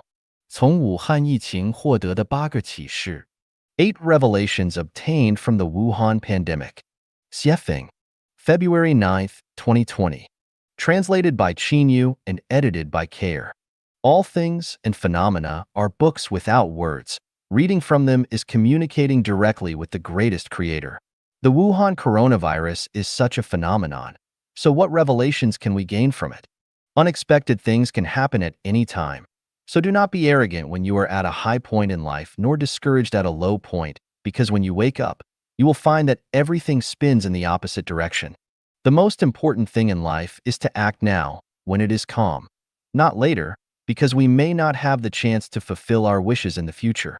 No matter how talented you are, you might be helpless. When you are helpless, the money, power, status, and material wealth you have will not help you, nor will even your friends, relatives, and well-connected associates. You can only rely on the greatest creator and yourself. Regardless of whether the virus is arranged by gods, spread from animals, or artificially created, things happen with inevitability and everything is inevitable. This is a truth that we discovered when we explored the mysteries of the universe, that since everything is inevitable, our life and death have already been planned out. If we have enough merits, then Tao would have long since arranged for us to be in a safe zone. If we lack having enough of them, then we cannot hide from our misfortunes. No matter how we try to avoid them, we cannot prevent them. Understanding this, we can face the developments and changes of things calmly and with neither panic nor fear. To die right now is not necessarily a bad thing, and to continue living is not necessarily a good thing. Isolation has been a good way to prevent plagues since ancient times, but lockdowns of roads, villages, and cities is definitely not a good strategy. Lockdowns will cause suffocation and coldness. We should let love go to every corner and spread warmth everywhere. When we shut people out from affected areas, despair will not only envelope others, but it will also make the world colder. The world is still cold, and people are still very selfish. This can be seen from the evacuation of Chinese people from overseas countries, disallowing people from entering countries, and closures of roads, villages, communities, and cities where people have become so cold and selfish that they cannot feel even a trace of warmth. Therefore, each of us should think about how to let the light of love shine everywhere and let love warm everyone's hearts. Otherwise, people will never reach the pinnacle of civilization. At critical moments, people will find that it is not those who we want and expect to help us who will, but those who are strangers. We therefore realize that within our lifetime, we should not spend our time and energy on establishing relationships with a small group of people. Rather, we should treat everyone we meet equally and respect everyone who we have the fortune to meet because we do not know who can and will really help us when we need them to. Good fortune lies within bad. Bad fortune lurks within good. The darker the hour, the nearer the dawn. So everyone should hold to their beliefs, faiths, and consciences. I have asked more than 100 Chanyuan celestials what they would do if one of them was infected with the virus. Fortunately, 70% of the young ones answered without hesitation that they would neither betray nor shun them, but that they would take care of the infected member and give the hope of life to their brother or sister even at the risk of death to themselves. What do you think of our Chanyuan spirit? 从习性判断未来趋势. Judging future trends from habits. Xiefeng. January 16, 2020. Translated by Qinyu and edited by Care.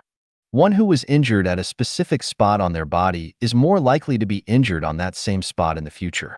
Those who fail at one thing are more likely to fail in many more things in the future. Those who lie once will lie again in the future.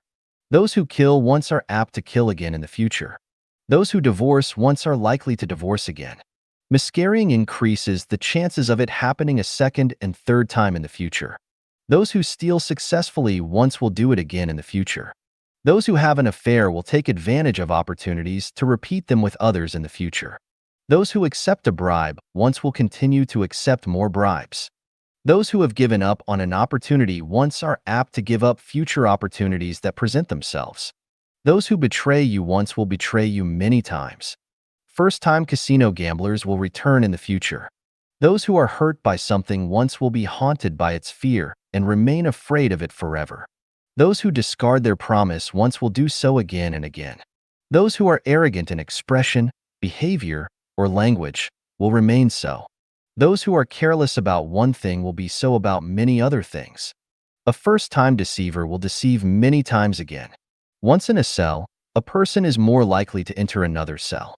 Those who have doubted one thing will doubt many other things.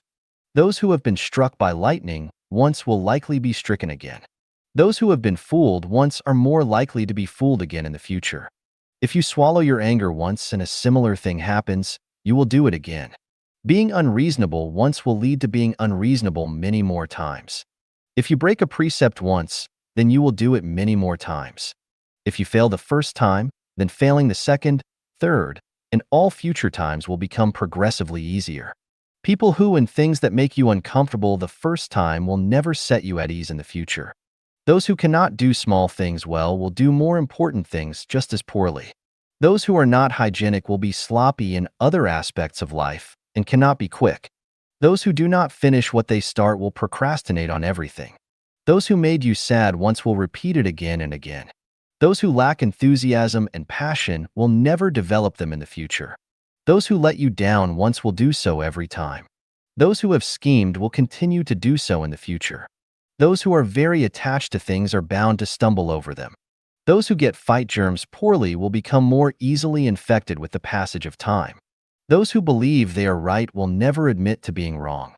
Those who find falsity, evil, and ugliness easily will never survive in a world of truth, goodness, and beauty. Habits make things become natural. When they become natural to you, they become your characteristics, which will be difficult to change. Therefore, a person's future developmental trends can be judged from their habits. 性自由是初级自由，也是终极自由. Sexual freedom is primary freedom and ultimate freedom. Xiefeng, November 19, 2019. Translated by Qinyu and edited by Care. Give me liberty or give me death. Liberty, love? For my love, I would sacrifice life. These two I need. For liberty, I will sacrifice my love. Life's ultimate goal is its pursuit of freedom. Why are people afraid of hell? Because it has no freedom. Why do people yearn for heaven? Because it has total freedom. What one longs for in jail is freedom. It is more precious than money, power, status, reputation, mansions, luxury cars, delicacies from land and sea, or top-brand clothing. Why do people not want to be slaves? Because slaves have no freedom. Why do they want to become celestials and Buddhas? Because those entities have more freedom. Can people ever get enough freedom? No. Only lives higher than ours can be fully free. The Universal Declaration of Human Rights says that all human beings are born free and everyone has the right to liberty. So what is freedom? Freedom means that one's will is fully exerted and displayed. We are members of societies, no more influential than drops of water in the oceans. It is impossible to fully exert and display one's own will, because the freedom of one person can easily conflict with that of another, so everyone must be restrained. Theoretically, the role and value of contracts, regulations, laws, constitutions, and so forth are to protect everyone's freedoms to the maximum, so everyone must act within their scope. Beyond this scope, freedom would lead to chaos and war, so then absolute freedom would lead to absolute restraint. Freedom is a high-level life state. People cannot have total freedom. For example, they cannot have the freedom to burn, kill, rob, deceive and swindle, humiliate, attack, slander or frame others, defecate in public places, hurt others, and so on. Individuals cannot have complete freedom. They can only pursue freedoms that have little potential for conflict with others, society, and nature, such as those of migration, imagination, thought, their pursuit of life in heaven, freedom from death, of labor and creation, and sexual freedom. Among all the freedoms, the first freedom that people should pursue is sexual freedom because without it, all the other freedoms are illusory and unreal, not ultimate, short-lived, and ineffective solutions. Sexual freedom is both primal and ultimate. In other words, sexual freedom is the core of all freedoms and the others are marginal. To pursue freedom, the first one to pursue is always sexual. What is sexual freedom? When it comes to sex, we should not narrowly restrict it to male and female sexual intercourse. Master Bodhidharma clearly pointed out in his Bloodstream sermon that nature, same word as sex in Chinese, is Buddha. When someone has sexual freedom, they are Buddha. Therefore, the meaning of sexual freedom is to be able to exist and live fully according to the Creator's intention. According to Chanyuan values, it means having the ability to exist and live according to the way of nature. For example, to see with one's eyes is a freedom of human nature. Eyes are for seeing, so if their function to do that were forbidden, that would be restricting and depriving one's freedom of nature. If one is prohibited from singing when they want to, they would lose some of their freedom of nature. Another example is that everyone has reproductive organs with purposes.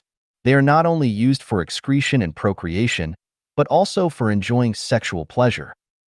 Restricting one's enjoyment of sexual pleasure is restricting their nature. If one fully enjoys sexual pleasure, it can be said that they have gained sexual freedom. There will always be those who, whenever sexual freedom is mentioned, will immediately think of sexual openness, carnalism, debauchery, lewdness, promiscuity, pimps, sluts, adulterers, fornication, and the like. These are purely assumptions and imaginings of the savage and foolish, or the expected understandings of men with brutish natures.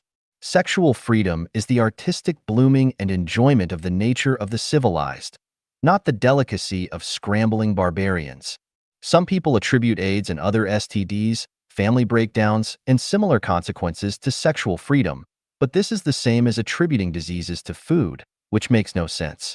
If you compare sexual freedom to flying, you cannot deny or travel because planes have crashed. It can be said that other freedoms can only exist after sexual freedom has been obtained. Without sexual freedom, those others are empty talk. One's degree of life quality is closely related to their level of freedom. The higher their quality of life, the greater their freedom. When we look at nature, we find that animals are freer than plants. We are freer than animals. Celestials and Buddha are freer than us, and gods are freer than celestials and Buddha. To pursue freedom, we must first pursue sexual freedom. However, if one does not perfect their soul garden and does not possess the qualities of sincerity, kindness, beauty, love, faith, and honesty, then they absolutely cannot enjoy sexual freedom. In short, people cannot enjoy sexual freedom fully. This is determined by the quality of our species. If anyone can truly enjoy sexual freedom, congratulations, you are no longer a human being. You have elevated yourself to the status of a celestial or beyond. 知音哪里找? Where to find a bosom friend? Xiefeng. March 2nd, 2020. Translated by Chinyu and edited by Bandy. Where can one find a bosom friend? It's so hard to find a bosom friend in life. One true bosom friend is enough for a lifetime. It is easier to make a lot of money and be rich, but very difficult to find a bosom friend. One may have many friends but has no bosom friend. A bosom friend is very rare, like a gem. You cannot ask nor work to get it. There was no traveler on the ancient road till I met you in the cold mountains. The smile for seeing you is still on my face. We are saying farewell and weeping in a twinkle. Late at night in the candle light with your company is like dreaming. A bosom friend far away brings a distant land near. Without any word, my heart is drunk. No need for wine. Feel my heart. You will know how deep my memories are. In a watery region, I have nothing to give you as a memorial, so I will give you a plum blossom. In memory of Zhongziki, Boya won't play any music again. These are visions of a bosom friend. Where can we find a bosom friend? We cannot find a bosom friend in the official, business place, casino, or battlefields. No bosom friend can be found among family, friendship, friends, classmates, or colleagues. No bosom friend can be found in political parties, religious organizations, family, relatives, various groups. We cannot find a bosom friend in contracts, agreements, courts, markets, or bars. In a word, wherever interests are entangled, no bosom friend can be found. Where is my bosom friend?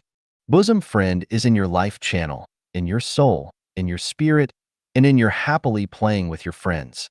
Bosom friend is like a flower. You can only appreciate it. You never pluck it. Bosom friend is like water. You follow its flow and should not set standards for it. A bosom friend is elegant, free, and unrestrained. We should never have the desire to possess them.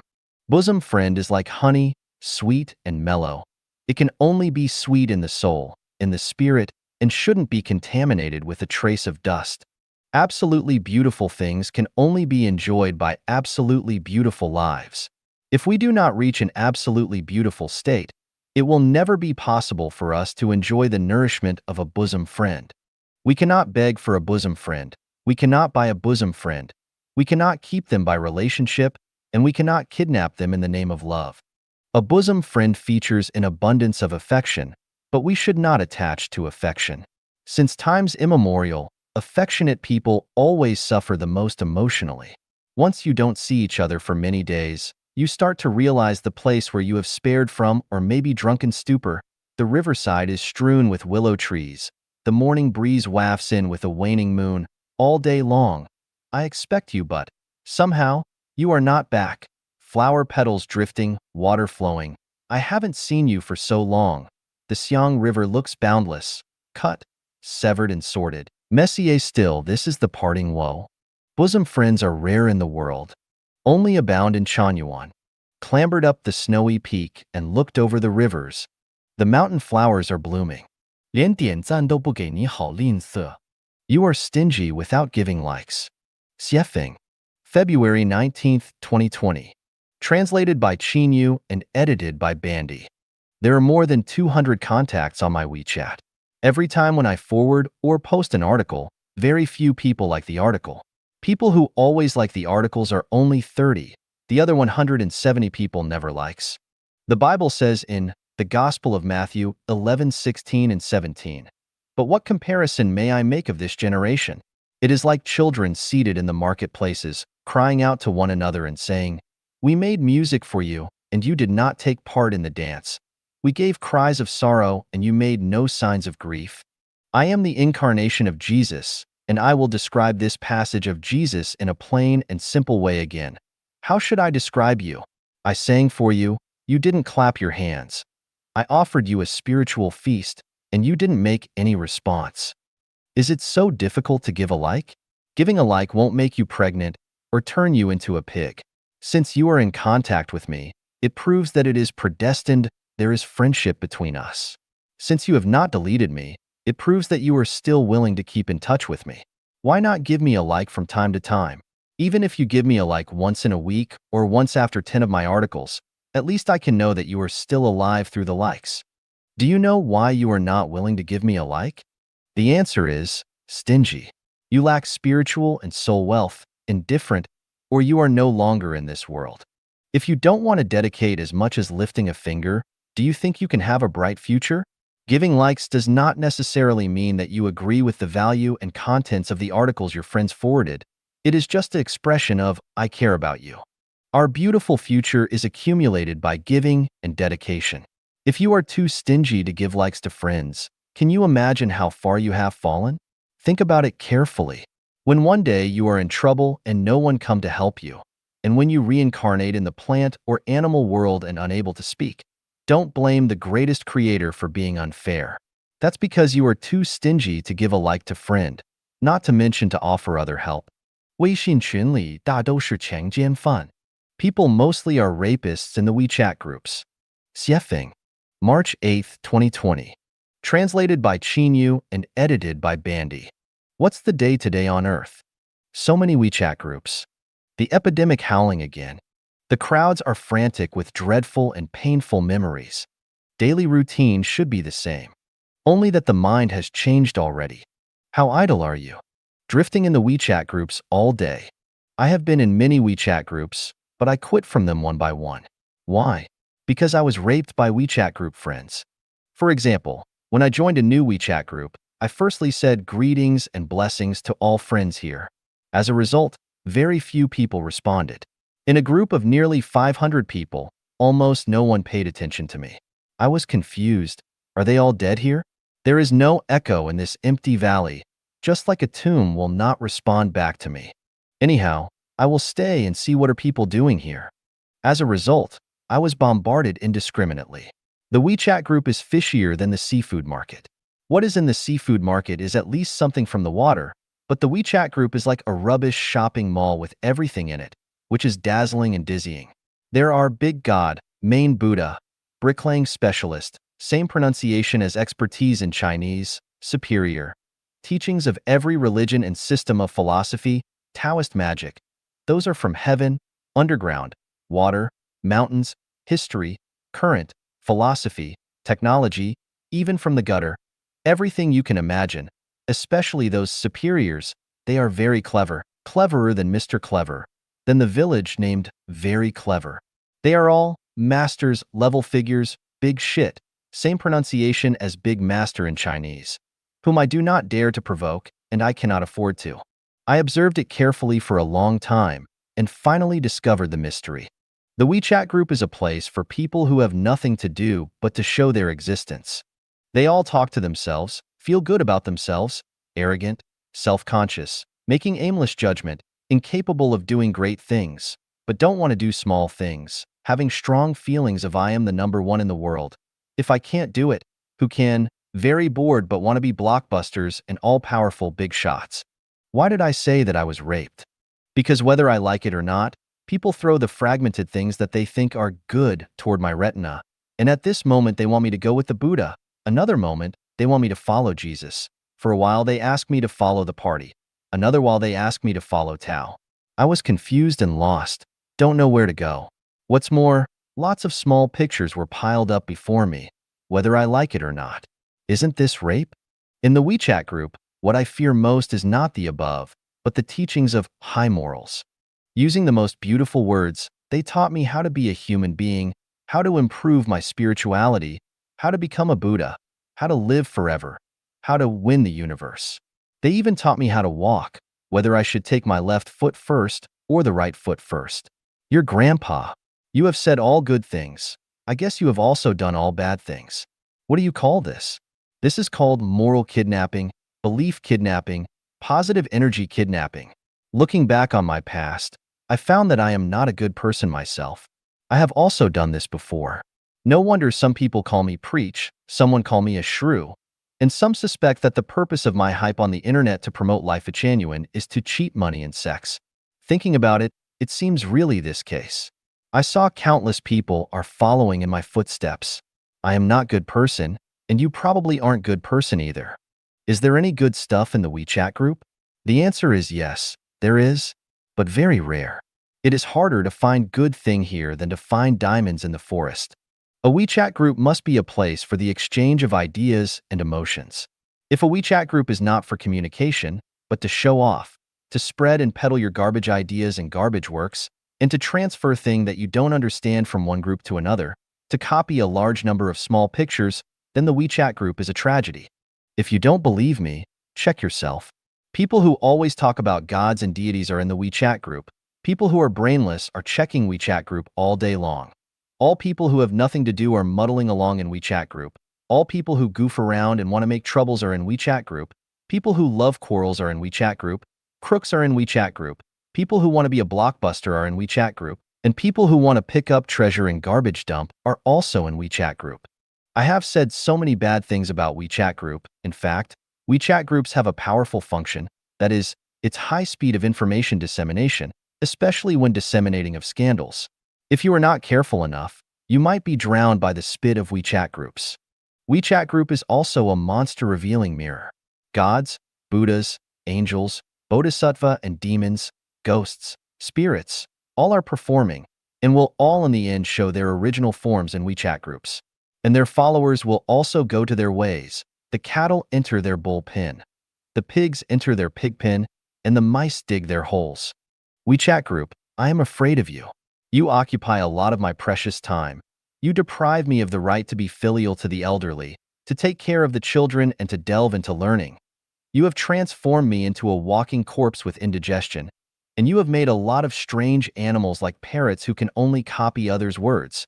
You also have made me a lonely depression patient in a very busy place. I must run away from you quickly. Hiding in my building. Who cares what season it is? I am going to have fun. 疫情形势下慢聊人生. Life in the crisis of the pandemic. Xiefeng. February 8, 2020. Translated by Chinyu and edited by Care.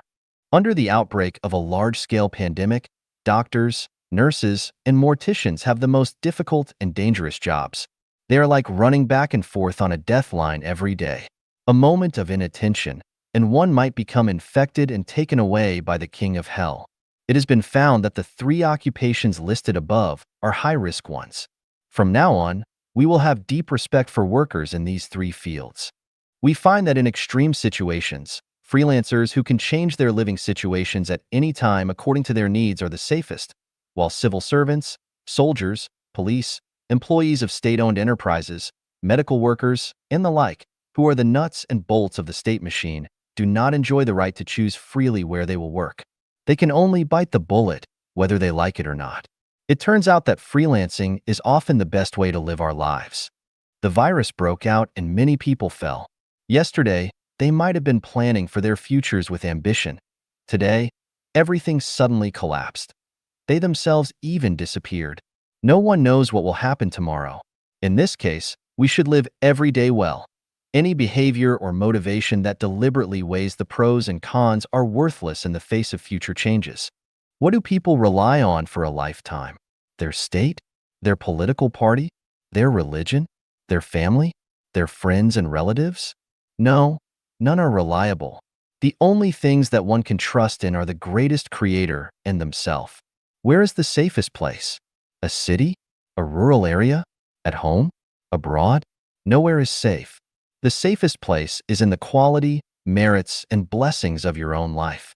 Mankind's fate is destined, but the fates of those who revere the greatest creator and walk the way of the greatest creator can be changed.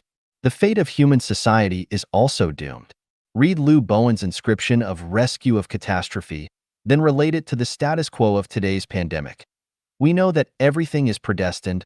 However, if one walks along the roadmap of life genuine, today's catastrophes can be avoided, even reversed.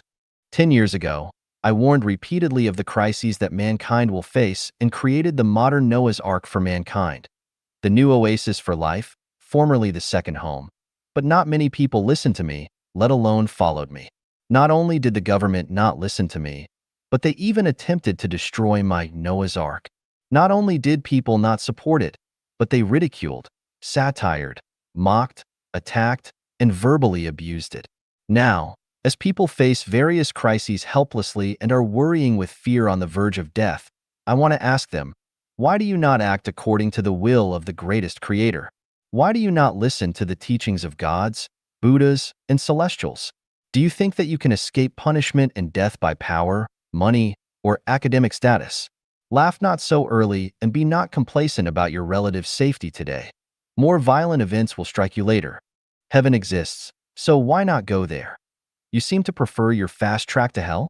If you do not believe in heaven's existence, the new oasis for life production and life mode created by Life Genuine is right under your noses. It is alive, so why not believe in it? Even if you do not believe the facts in front of you, what else do you believe? Everyone ages, so what is the best way to do it healthfully? When a husband and wife are aging together, no one can take care of them. Is this not sad?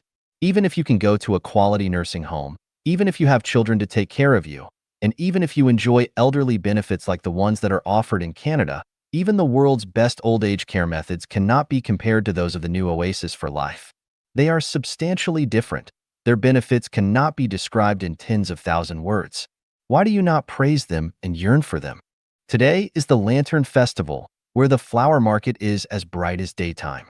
Where is the scene of thousands of doors opened, lanterns lit, the capital boiling in the Lantern Festival of January, countless palace ladies dancing sleeve dances, and the music of singing and dancing straight to the sky?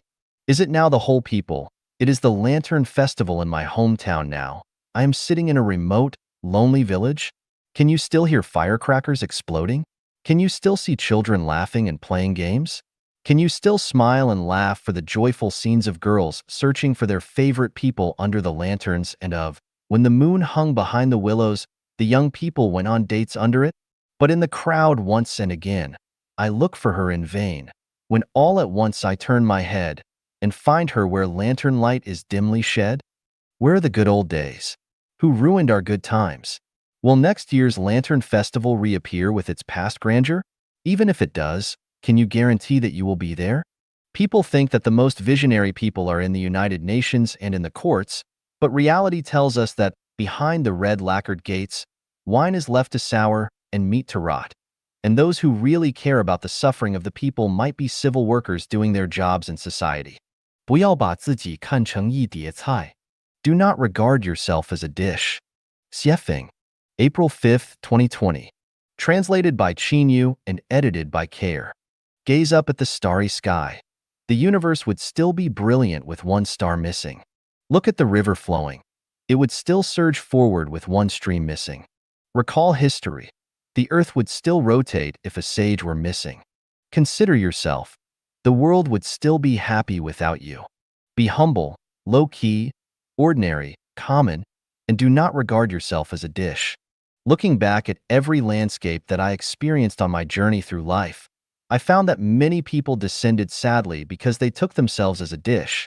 Zhang Guitao, one of the founders of the Communist Party of China, was once the vice chairman of the central government of the Chinese Soviet Republic. He was the leader of the Red Fourth Army and commanded 100,000 soldiers. What a powerful pillar of talent and command.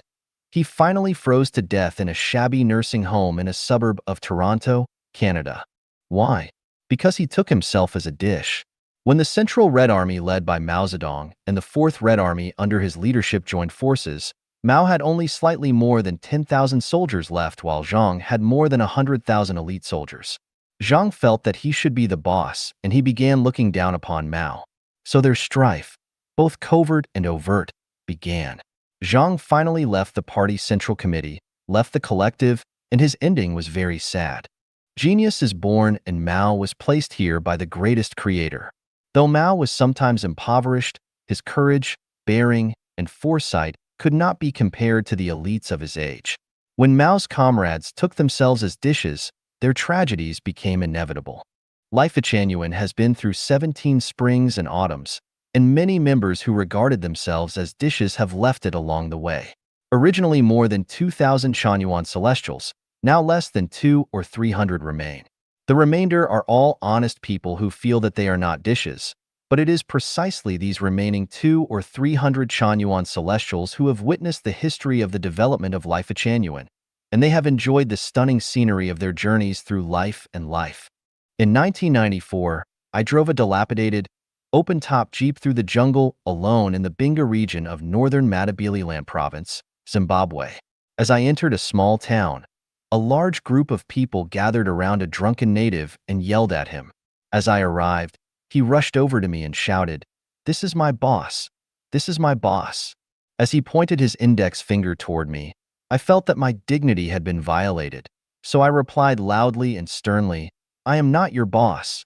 I am not your boss. Stop." The drunken guy meant to flatter me, but he was criticized by me, so he walked away a little grimacingly. The booing people laughed at him, but on the other hand, they seemed to be calling me an unworthy creature. I later became annoyed and regretted it. My attitude had been so ugly.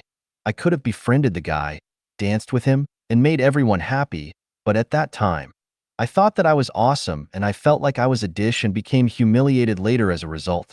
This incident left me with an indelible memory, still vivid after a quarter century. I became wiser after that incident and learned much from it. My biggest lessons were to never regard myself as a dish and to never look down on a seemingly ordinary person.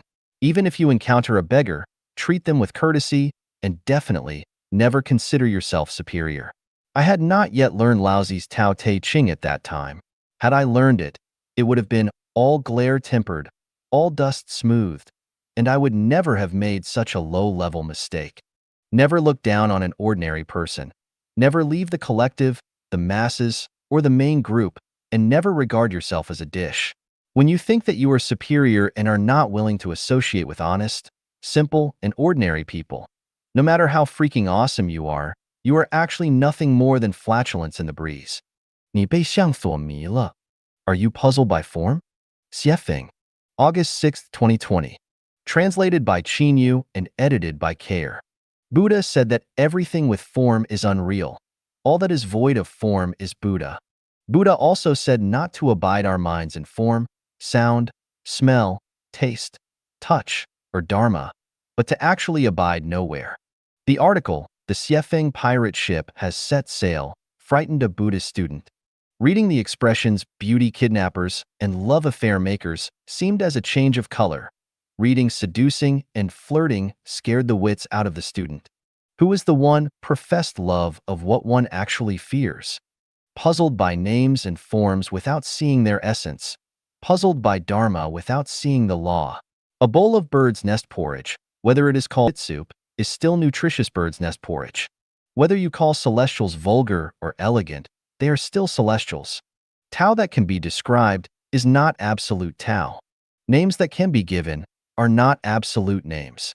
Buddha has no absolute dharma, but Buddha's dharma always varies according to the situation. When the highest type of followers hears Tao, the truth, they try hard to live in accordance with it. When mediocre types hear Tao, they seem to be aware and yet unaware of it. When the lowest types hear Tao, they break into loud laughter. If it is not laughed at, it is not Tao. When they do not command faith, some will lose faith in them. Those who lack faith in Xiefeng will find many other things with which to lack faith. Mere humans are always obstructed by their own ideas. Sophisticates are always fascinated by names and forms, alas. The vulgar are knowing and luminous. I alone am confused and dull. The vulgar are clever and self-assured. I alone am depressed. 生命禅院导游写风是个屁. Xiefeng is a fart. Xiefeng. June 29th, 2020. Translated by Qinyu and edited by Care. A thing's value is judged according to its usefulness. If no one needs it, it is as a fart. For some people, certain things are supreme treasures, but for others, they are as good as farts. I gave a pig a bowl of pearls. Not only did it fail to thank me, but it also indicated that what I gave it was worse than a fart. I gave a lamb a bowl of braised pork. Not only did it not show any gratitude, but it also accused me of disrespect. I gave a donkey a piece of gold. Not only was it not impressed, but it even kicked me. As I passed a grand ancestral worship ceremony in a village one day, many people were prostrating themselves and kowtowing. I asked a standing man who was watching at the ceremony why he failed to join them. He said that it was for their ancestors, but to me it was just a fart. Or one day I asked a young man in Africa if he knew who the first president of the United States was. He said that he only knew the presidents of his country and that the presidents of other countries meant shit to him. No matter how precious things are, how great and important people are, in the eyes of people who do not need them, they are all farts. From this, I came to a conclusion. Life-genuine Xiefeng is a fart. This leads to another phenomenon, that farts are to be found everywhere. 不要活在当下，要活在未来. Live in the future, rather than in the present. Xiefeng. August 29th, 2020. Translated by Qinyu and edited by Care. The present is painful. Food, clothing, shelter, birth, old age, sickness, death, reciprocity, resentment, and hatred are all current troubles and pains. 9 out of 10 times, life is not as good as one wishes it were. Every family has their problems, and each individual has troubles. Troubles are not easily escaped. As we live in the complications of the human world, we have to adapt ourselves to changing circumstances. Every day, people either struggle on the line of death or spend their days worrying. Living in the present is like living in a sea of bitterness. Rooted in the present, our consciousnesses should live in the future because the future is the gathering place of our dreams, ideals, and fantasies. We can imagine the beauty of our future to our heart's content even if the reality is bitter and tired, even if it is terrible. As long as we let our consciousnesses live in an ideal state of the future, we can be optimistic, romantic, treat sad situations as temporary dreams, grit our teeth, and survive. Think about the beautiful futures that we plan. Think about the picturesque and free places in which we will live. Even if the sky falls, it is of no matter. Our past consciousnesses create our present realities. Similarly, our present ones can create better futures. According to the principle of visualized thinking, our futures are mainly created by our imaginations, so we can create our own ideal futures. In this case, why should we live in the present? Would it not be more comfortable to live in a future scenario that we can imagine? The only things that are impossible are those that cannot be imagined. If we live in the future, then we can imagine a better life to our heart's content. This is not Aku's way of winning spiritually. It is a way to get rid of difficulties and move towards a better future. We should find ways to make ourselves happy. I was born to a very ordinary peasant family, but my consciousness often lives in the future where thinking about it makes me happy. Many things that I imagined in the past have become my reality today, so I learned the technique of living in the future. I can rest assured that my future will be as thrilling and beautiful as I want it to be. When I live on the island of Balikia on the Celestial Islands continent ahead of time, all of my confusion and worries will be gone, as will my anxieties, concerns, and fears. How stupid it is to live in the present. Live in the future. As long as you live in your imagination of a better future, you will find that the present is a dream. Try to see how it works. 意识与疾病的关系探讨. The relationship between consciousness and disease. Xiefeng. September 15th, 2020. Translated by Qinyu and edited by Care. If someone get ill, something must be wrong with their consciousness. Let us compare Bangladesh with Switzerland. Bangladesh is characterized as being dirty, disorderly, and poor. Switzerland is characterized as being clean, orderly, and wealthy. There is a great difference between the two countries in terms of environmental sanitation. Were the mountains, rivers, earth, streets, and lanes in Bangladesh originally filthy and those in Switzerland pristine? Of course not. The problem lies in the collective consciousness of the local people. The Bengalis have never cared about their environmental sanitation, so their environment is filthy, but the Swiss have always paid close attention to theirs, so it is pristine. We will find the same facts and reasons when we go to your neighborhood, and we will find that some families are neat and clean with few mosquitoes and flies, while others are filthy and have many of them. If you want to know the reason, the problem lies in the family's consciousnesses, which has little to do with material wealth, occupations, or even education. From this, we must infer that human bodies are environments, and if they are unclean and unmaintained, then they will have diseases. Does the problem come from other people in society? There is no doubt that there is a problem with the consciousness that is in charge of the environment of the body, and it can only be concluded that if someone is sick, then something has to be wrong with their consciousness. The story of mistaking the shadow of a bough in one's cup for a snake is known throughout China. Du Xian accepted a drink from a county magistrate. After he returned home, he felt abnormal with unbearable pain in his abdomen, and he could hardly eat or drink.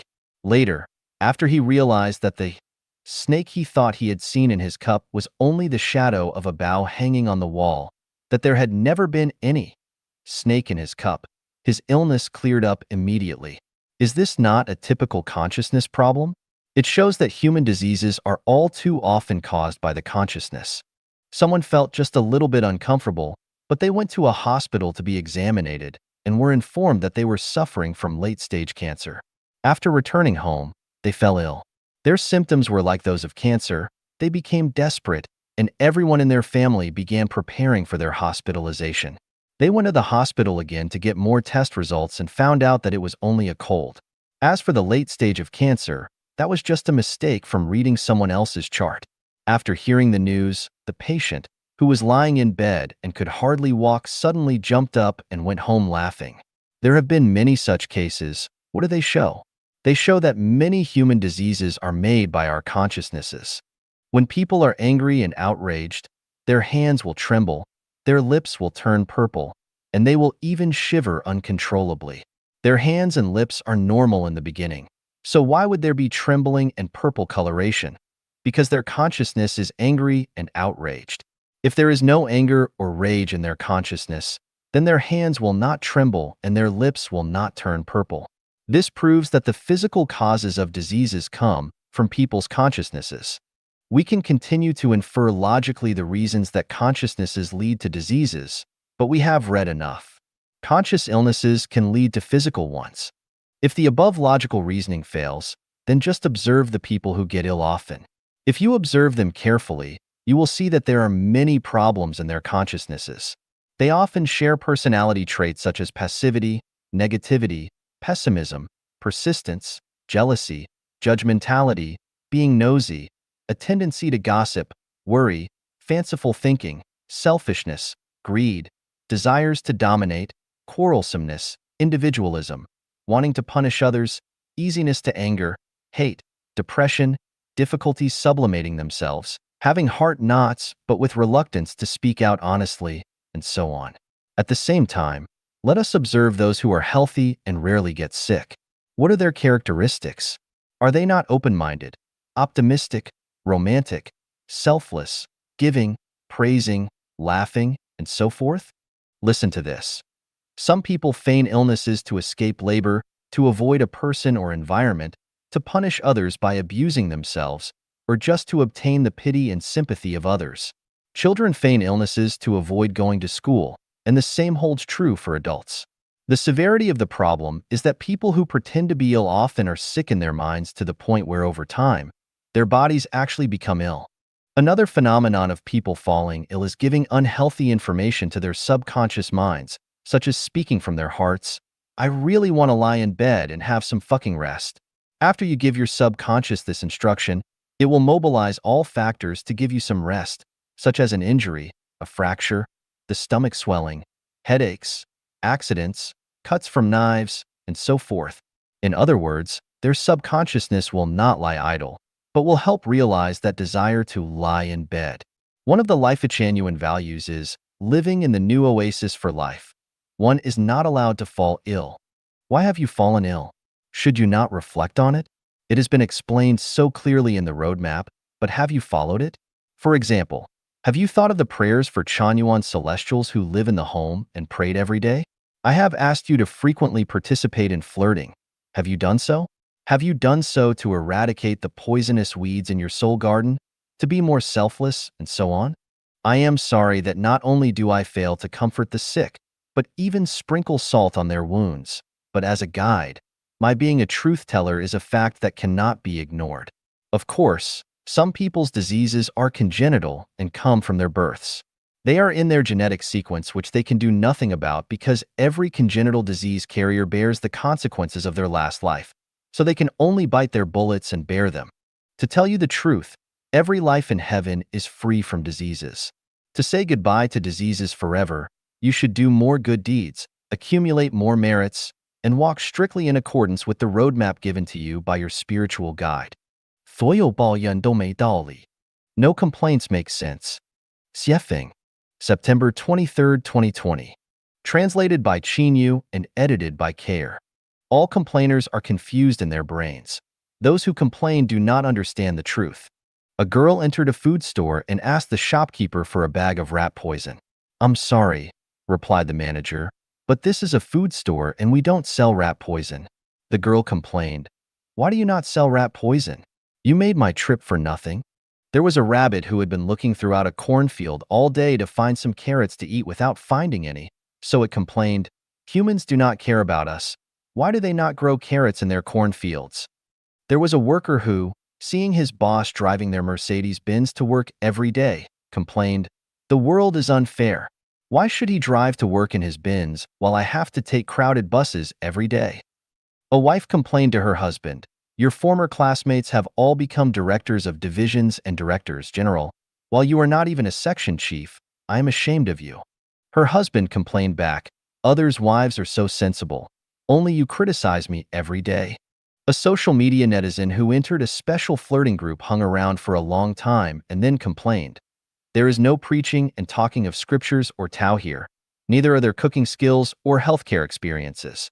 How can you all be so boring?" A man came to a dictator's paradise and complained, "There is no democratic atmosphere here. Why should he always have the final say in everything and disregard the public's opinions? It is grossly unfair." One came to the prairie and complained, "I like climbing mountains, but there are no mountains here, which disappoints me a lot." After careful analysis, it is found that the head of any complainer must have been kicked by a donkey, their brain has short-circuited, or their mom must have mistaken a contraceptive for a cold medicine. I once complained until I finally found out that I might have entered the wrong room, taken my wife's sister as my wife, taken snakes as dragons, or become sworn brothers with pigs. Have you ever complained? What do you do when someone keeps on complaining around you? My experience is to pay them no attention because they are unreasonable and enjoy making trouble out of nothing. The more you care about it, the more trouble you will have. We can only lend deaf ears to them. Of course, you can laugh in your heart, laugh at this person who must have gotten up on the wrong side of their bed or their neurological synapses have opened, so that this kind of complaining will not hurt you, make you unpleasant, or anger you to explode. 做人不要追求公正公平. As people, we should not pursue justice and fairness. Zufeng, October 9, 2020. Translated by Qinyu and edited by Care. As a person, it is a mistake to pursue justice and fairness in life. I have lived in China, Africa, Oceania with Aboriginal people, and now in North America. During the 20 years of building Life Genuine, I finally found that life itself is very just and fair and that no one is wronged. Therefore, it is known that Tao is most just and fair, that the fairness and justice pursued by people are unnecessary, and that it is not only redundant, but also creates inequality and trouble. He lives in a villa, driving a luxury car while I live in a thatched house without even a bike. This is unfair, someone said. I said, what you see is unfair, but people are suffering from cancer and diabetes. Is it also unfair that you have neither? If someone has cancer, would it be fairer if you shared it? Others were imprisoned and their properties were confiscated. Would it not be fairer if you were also locked away? Is it not unfair that people have been living in heaven, but you have to live in this world? Since you seek fairness, why do you not keep your faith unchanged, make constant contributions, and stick to truth, goodness, beauty, love, faith, honesty, and peace even while suffering, enduring hardships, and in distress like others? It might be unfair for the Tang monk to become a Buddha but for you to not. But then why did you hide in your comfort zone and not go through adventures as the Tang monk went through his hardships? I wanted to create a new oasis for life in the island country of Vanuatu, but I found that although the indigenous people lead simple lives, not only were they lazy, but they were also greedy. They did not want to pay, but just wanted to get, and they were short-sighted. Finally, I gave up the idea of building a new oasis for life there. I lived in Africa for more than 10 years. Not only is Africa beautiful, but it is also rich. So why is it still poor and backward? This is a human problem. People are too greedy and keen on petty theft. If all they want is to get something for nothing, then how can they not remain poor and backward? I have lived in China for most of my life. Primitive African tribes still maintain their simplicity, but that of the Chinese people has all but disappeared. Everyone has become very shrewd. Not only the city people, but even those in the remotest villages have become very shrewd. Moreover, most Chinese are generally not grateful. Not only do they not pay their debts of gratitude, but they also think about how to take their benefactors' things as their own, such as how they treat the United States. How much welfare has the United States brought to China? Not to mention the Tsinghua University and Peking Union Medical College Hospital, which were built with American aid. The United States trained several million scientific, technological, and entrepreneurial management talents for China. Now, everyone uses mobile phones that are patented in the United States, let alone electric lights, HD TVs, supermarkets, and much, much more. Have we been grateful for this? Not only have we been ungrateful, but we have also scolded the United States to death. Everyone studies mathematics, physics, chemistry, and biology, but from where have we gotten the knowledge of these disciplines? All are from the West. On one hand, we enjoy the welfare of others, but on the other one, we scold them. Is it smart, ignorant, or ungrateful? In addition, if we look at social media groups, we find that almost everyone is a judge and a master. We draw conclusions and judge people with no deep understanding of them. We regard ourselves masters and try to guide others after we have learned very little spiritual understanding. People accuse the government of being autocratic, but the reality is that everyone is really that way. Even beggars want to dictate and rule over other beggars.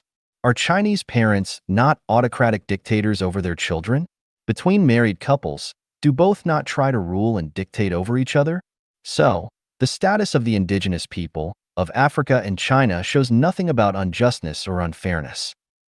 From the creation of Life Genuine to the new oasis for life, I have found that China is suffering from severe disasters, but what about the inequities created by everyone? Each generation must eat the bitter fruit left from the previous one, and no one can escape that. What about the life mode of the new oasis for life? Who can say that it is not good? The government wants to destroy it, but to where would they wish to take our people? Can you sit down and argue with Xiefeng? China has 90 million Communist Party members, each of whom swore to fight for the realization of communism throughout their lifetimes. But have they praised the emergence of the communist seedling on the Chinese earth? Have they encouraged it, or are they the ones who professed love of what they actually feared? Are the common people pursuing better lives? What kind of good life are you pursuing? Is it better than those within the new oasis for life of Life Genuine? People, cheating yourself is enough. Do not try to cheat and anesthetize others. We are all Chinese. We know each other. This is it. After living in North America for several years, I feel that it offers the best life for me, though I have no love for capitalism, nor do I recognize that the American and Canadian lifestyle is the most ideal one for mankind, but Westerners enjoy more than any others in any other part of the world. It is not unjust or unfair, but determined by people's quality. People talk about the decline of the United States, the rise of the East, and the 21st century being the one for China. but it seems so absurd to me. I have nothing to say to those people who are mentally masturbating so absurdly. What are unrealistic dreams? The ones that people are having now come pretty close. Everything happening on Earth is fair and just. The status quo of each country is, and everyone's present situation is. The ancestor of Buddha, the greatest creator, has never wronged any nationality, any country, or any person. Therefore, people should not pursue justice and fairness because no one can create either one. 让自己的认知大厦全然坍塌. Let your cognitive building collapse completely. Xiefeng. October 12, 2020. Translated by Qinyu and edited by Care. If you believe that your cognitive abilities are the most profound in the world, then stick to them. Tell everyone what you know all at once, and shine a light on all who are groping through the darkness. If we find someone whose cognitive abilities surpass ours, then let us collapse our building projects, abandon all the theories that we believe to be correct, and let us serve that one. The process of serving others is that of self-accomplishment and of realizing our own ideals. Religious complexes and worshiping will inject strong energy and vitality into oneself.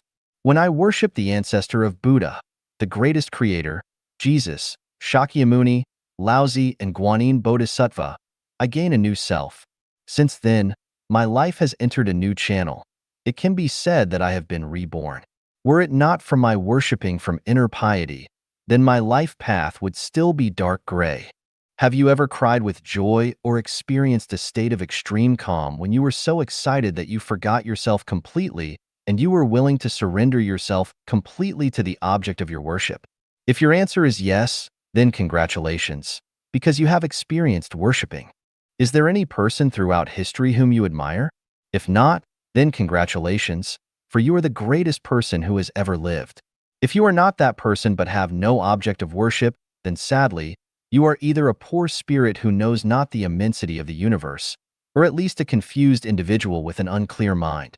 I am neither the greatest person in the world nor the one with the most profound cognitive ability, but along my way, I have not met anyone other than Jesus, Sakyamuni, Muhammad, Pbup, and Laozi.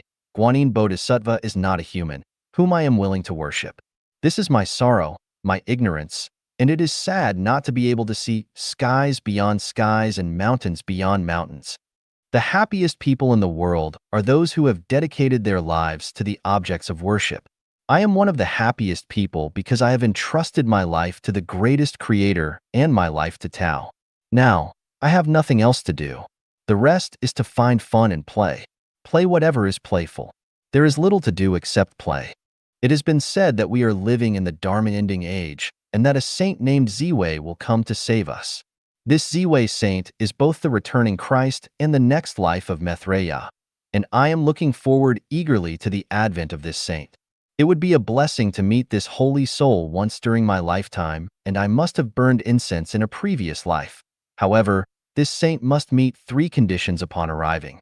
The saint must have a systematic theory to provide us with a theoretical standard to follow no matter what we do.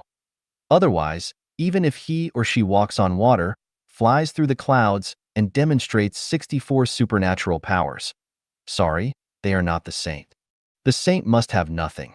No money, neither on their person nor in bank accounts, and no material possessions except for clothing. Once they possess anything material, then I am sorry to say that they are not the saint. The saint must have set an example for people. Whether it is by a personal quality model or by their leading people to create a convincing and replicable mode, they must have at least accomplished some ideal cause. Otherwise, even if they can preach scriptures, integrate all theories, and have hundreds of millions of disciples, then they are not the saint. It is nothing more than a dream to depend on talking to realize a world of the great harmony of the unification of all thoughts and all beliefs into the greatest creator's will, and all religions into one uniform belief system in which the talented are entrusted with important missions that the whole world can be united as a single family. Give us an example. If the above 3 conditions cannot be met, then it is honestly suggested that the Ziwei saint should stay in the sky. Otherwise, if he or she and others were to come down, then they would not even be able to pass my tests.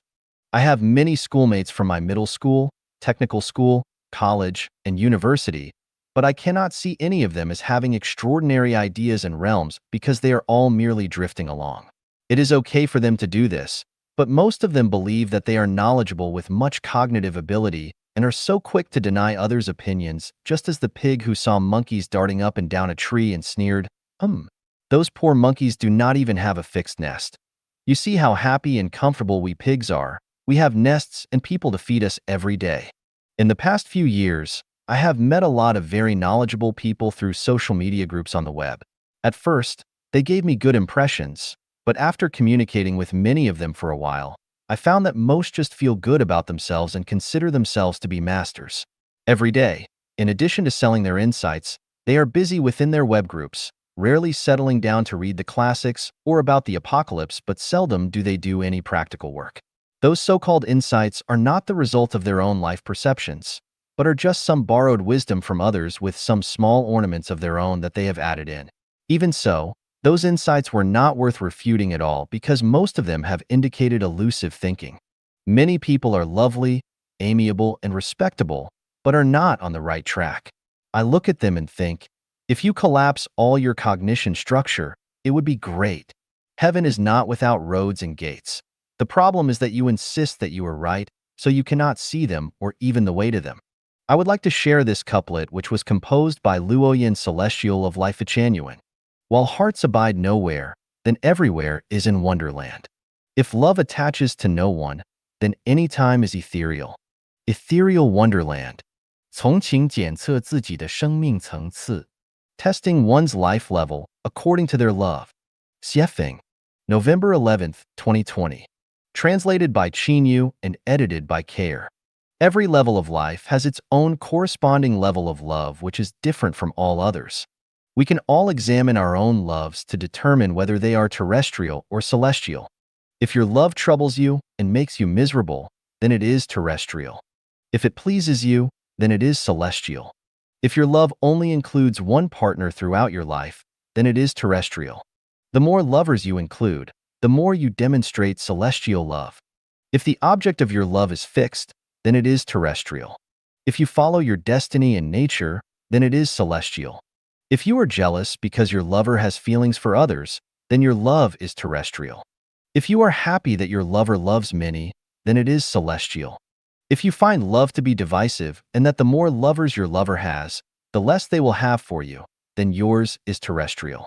If you know that your love is in line with cosmic holography, then no matter how many partners you love, every one of them will be complete and your love is celestial. If you want to control, guide, train, and make your lover behave according to your standards, then your love is terrestrial. If you give your lover full freedom, then it is celestial. If you want to be inseparable from, pester, and always be with the object of your love, then your love is terrestrial. If you have embedded the object of your love into your consciousness, then no matter whether you are far away from each other or you live together, they will still taste very sweet and your love is celestial. If you cannot be completely magnanimous about love, and you are hiding something, then your love is terrestrial. If you bear yourself open to love nakedly, then yours is celestial. Analyzing and determining the pattern and state of one's love can help them to understand the level of their life. If your love is terrestrial, then you must remain a human forever. If your love is celestial, then you are no longer a human being, but a celestial being, and you can go to the fairyland after your life's journey ends. 只有雪峰式共产主义才能解决这些问题. Only Xiefeng-style communism can solve these problems. Xiefeng. November 19th, 2021. Translated by Qinyu and edited by Peter. Elderly care, singleness, marriage breakdown, official corruption, environmental pollution, children's education and protection, poisonous food, drug abuse, whoring, gambling, fraud, theft, robbery, the integrity crisis, corruption, bribery, domineering, etc. cannot be solved by relying on historical experience and current people's cognitive level, nor can it be solved by religious teachings such as Christianity, Buddhism, Islam, etc. It cannot be solved by the ideas of Mao Zedong, by the theories of Lao Tzu and Confucius, not to mention by learning from the West about the separation of three powers system. They can only be solved by Xiefeng-style communism. Here I will first tell you the fact that moral education is not as good as system construction, and a good system is better than any form of moral preaching. Elderly care is a major issue in China and the world. In the past, the issue of providing for the elderly was dependent on children. Now many Western countries rely on the welfare system formulated by the state. Whether it is relying on children or the welfare system, it is not the best way to provide for the aged. Nursing homes of all kinds are a very sad way of providing for the elderly. Caring for the elderly, allowing the elderly to live among the young and children, and to enjoy a comfortable life in their later years, is the best way to support the elderly. In this regard, Life Genuine's second home has fully proved through 11 years of practice that the Siefeng-style communist life is the best way to provide for the elderly. There are more and more single and divorced people, so how to solve their sex life problems? Let it go? Control it rigorously? Restrict by regulations? No matter what method is used, if the problem of sex life is not solved, there will inevitably be endless social problems. This problem can only be solved perfectly by the Siefeng-style communist life mode, and it will hardly go wrong, including sexually transmitted diseases issues. There are more and more bachelors. Parents have no idea what to do. Neither can the bachelors themselves do anything about it. Should these people be left single for the rest of their lives? How can society solve this problem? There is no choice. The most satisfactory solution to this problem is to enter the Siefeng-style communist society. The problem of official corruption has not been solved for thousands of years. There are more and more people who ride on the heads of the common people and accept the government's pay. They bully and oppress them while eating their food. This chronic social disease can only be eradicated by the Siefeng-style communist life mode. It is because there are no officials in the Siefeng-style communist life mode, and everyone is a laborer. People no longer need managers. Officials disappear, and the problem of official corruption caused by these officials also disappears. The issue of children's upbringing and education has become a collective matter, not a parent's matter anymore. Since children live in a collective, there is no possibility of abducting and selling children, and the phenomenon of children being spoiled, indulged, and misguided cannot happen. The Siefeng-style communist life has proved through 11 years of practice with the children that the education and protection of the children can be described as flawless. In the Siefeng-style communist life mode, stealing will become extinct because you have no place to store the things you steal, you cannot use them, and it is not necessary for you to steal other people's things at all. In the Siefeng-style communist life mode, absolutely no one will produce poisonous food. The reason is very simple: the food you grow and produce will also be eaten by yourself. As for drug abuse, prostitution, whoring, fighting, bullying honest people, etc., there is almost no such phenomenon in the Siefeng-style communist life mode, because you have no conditions and opportunities to do these things. Once you do it, you will have no place to stand in this civilized group, so you dare not. The integrity crisis is related to interests.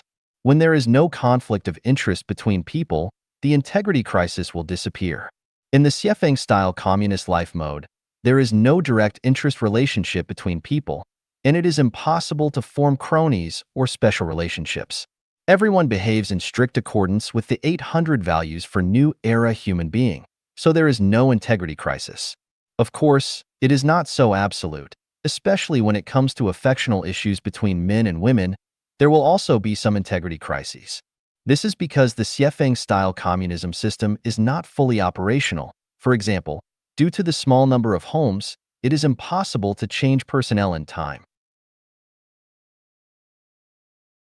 As time goes by, there will be some emotional disputes between people, but once the home mode is fully operational, there is absolutely no possibility of an affectional integrity crisis, because the two persons that are together today may go to different homes tomorrow, and there will be little chance for them to see each other again for the rest of their lives. So, people will not work hard on the feelings between men and women, but only on their own qualities. It can be said that many unhealthy phenomena that have appeared in human society for thousands of years will be greatly reduced or even eliminated in the Siefeng-style communist life mode. Then, why is it so difficult to popularize such an ideal human life model and difficult for people to accept? The government does not allow it because the government is mainly composed of officials, and officials want to enjoy special treatment. In the Siefeng-style communist life mode, No one can enjoy special treatment, so of course government officials will not accept it, but will suppress Xiefeng-style communism. The rich do not allow it, because what the rich are most afraid of is communism. The rich want to be above the rest. However, in Xiefeng-style communism, everyone is equal and there is no way to be above others. Therefore, they suppress Xiefeng-style communism. The common people don't want it. Though common people live a difficult and ordinary life, there is a hidden psychology in every common people's consciousness that they want to live better than others. In Xiefeng-style communism, the ideal of wanting to live better than others cannot be realized, so they would rather suffer than live in a Xiefeng-style communist society. Although the development and existence of the Xiefeng-style communism life mode is extremely challenging, it represents the future development of human beings. Sooner or later, people will live in the Xiefeng-style communism life mode, especially in China. China has special national conditions. Chinese history and culture tell us that capitalism does not work in China. In history, all rich people face a huge crisis of survival. When you become rich, either robbers come to rob you and kidnap you, or the revolutionary movement will fix you. What's harsher is that when the government's finances are in trouble, the rich become the targets of harvest. Therefore, taking the European and American capitalist road will not work in China. As for the socialist road, practice has proved to be a failure because the common people have not enjoyed a happy, joyous, free, and blessed life because of socialism. In short, the best life for mankind in the future will be in the Xiefeng-style communism life mode, especially for the Chinese nation. Anyone, even if you are well-educated, even if you have extraordinary intelligence and great ability, even if you are the second coming of Jesus Christ or Maitreyan Buddha or Ziwei Saint, you will not be able to create something more perfect than the Xiefeng-style communism life mode for human beings. 新冠病毒是魔鬼还是天使? Is COVID-19 a devil or an angel? Xiefeng.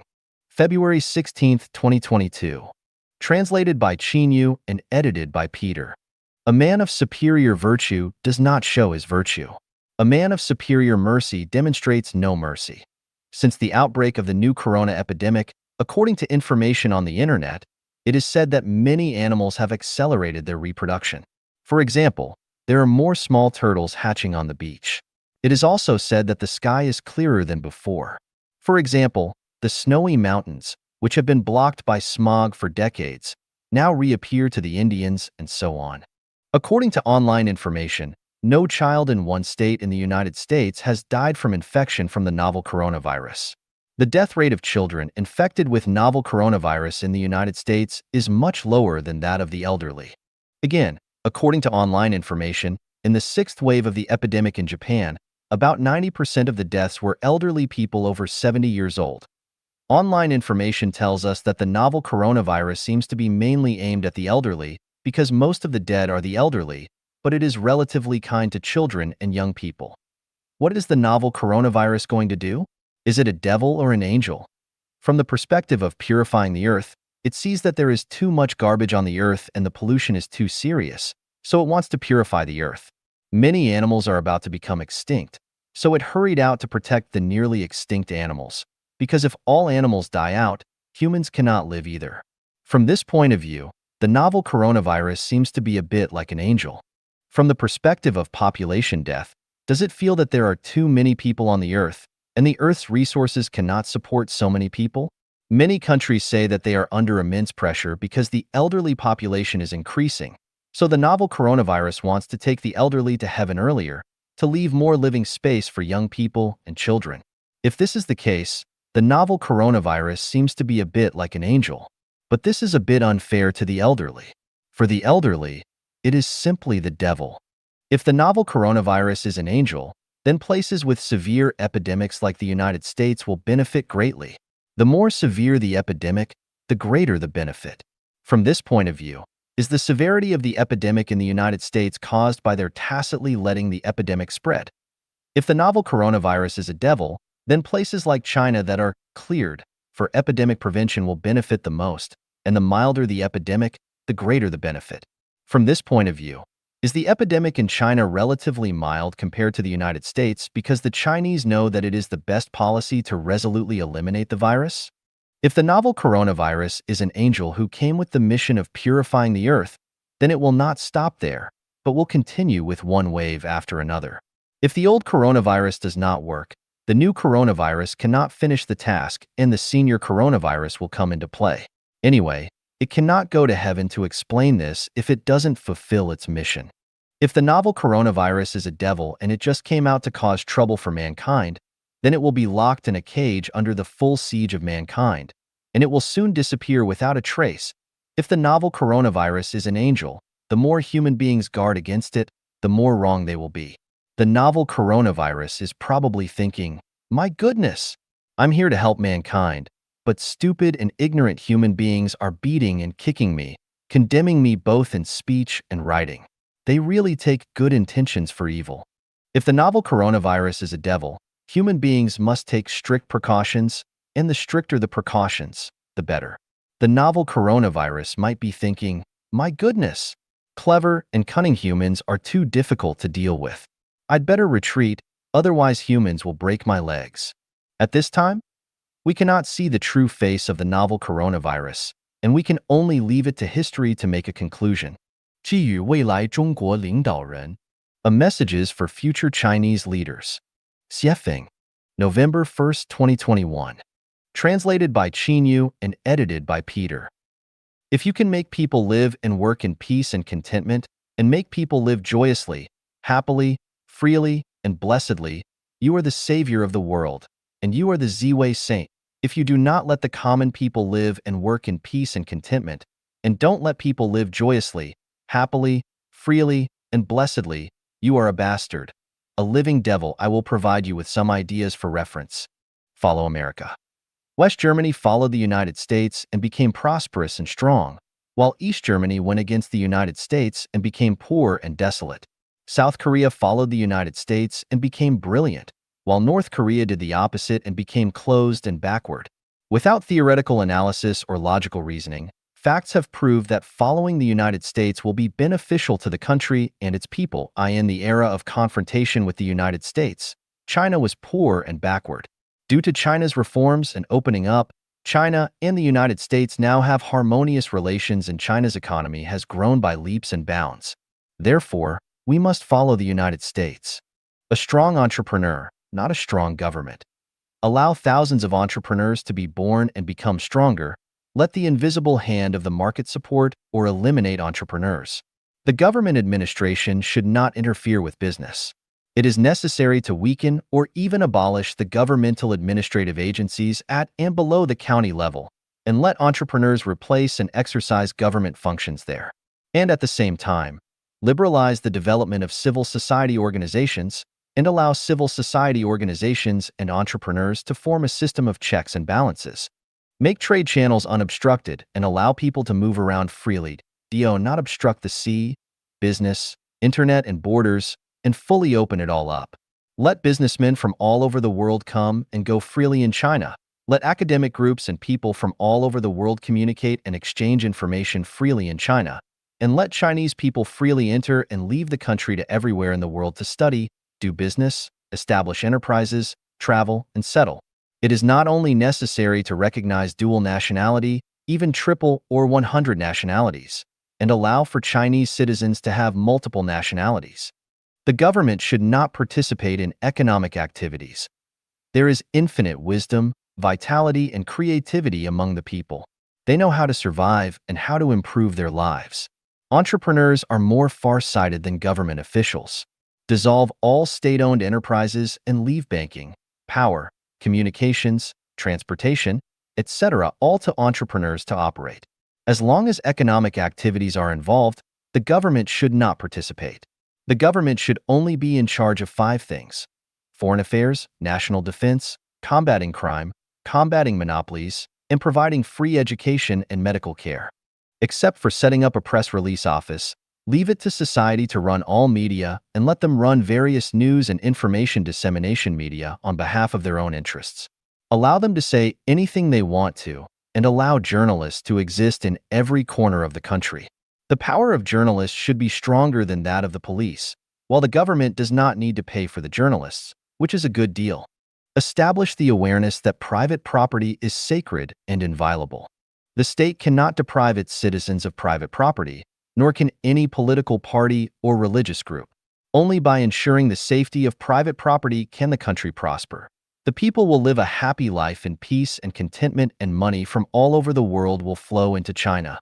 At the same time, it should be guaranteed that private residences will not be disturbed by anyone. With private residences, the rule should be, the wind can enter, the rain can enter, and the king cannot enter. Without a reliable clue to prove that the residents have violated the law, the police should not be allowed to enter. Allow various faith-based groups to operate freely, learn from the ecological diversity of nature, and let all kinds of faith groups spread their teachings and ideas freely. The government should not support any faith groups, nor should it crack down on them, but leave them to live and die on their own. Abandon such disputes as doctrine and truth. Only think about and talk about how to make the common people live and work in peace and contentment, and do not talk about and argue about the advantages of capitalism, socialism, and communism, let alone talking about fighting and dedicating to the truth. As long as the general public likes it, shitism is acceptable.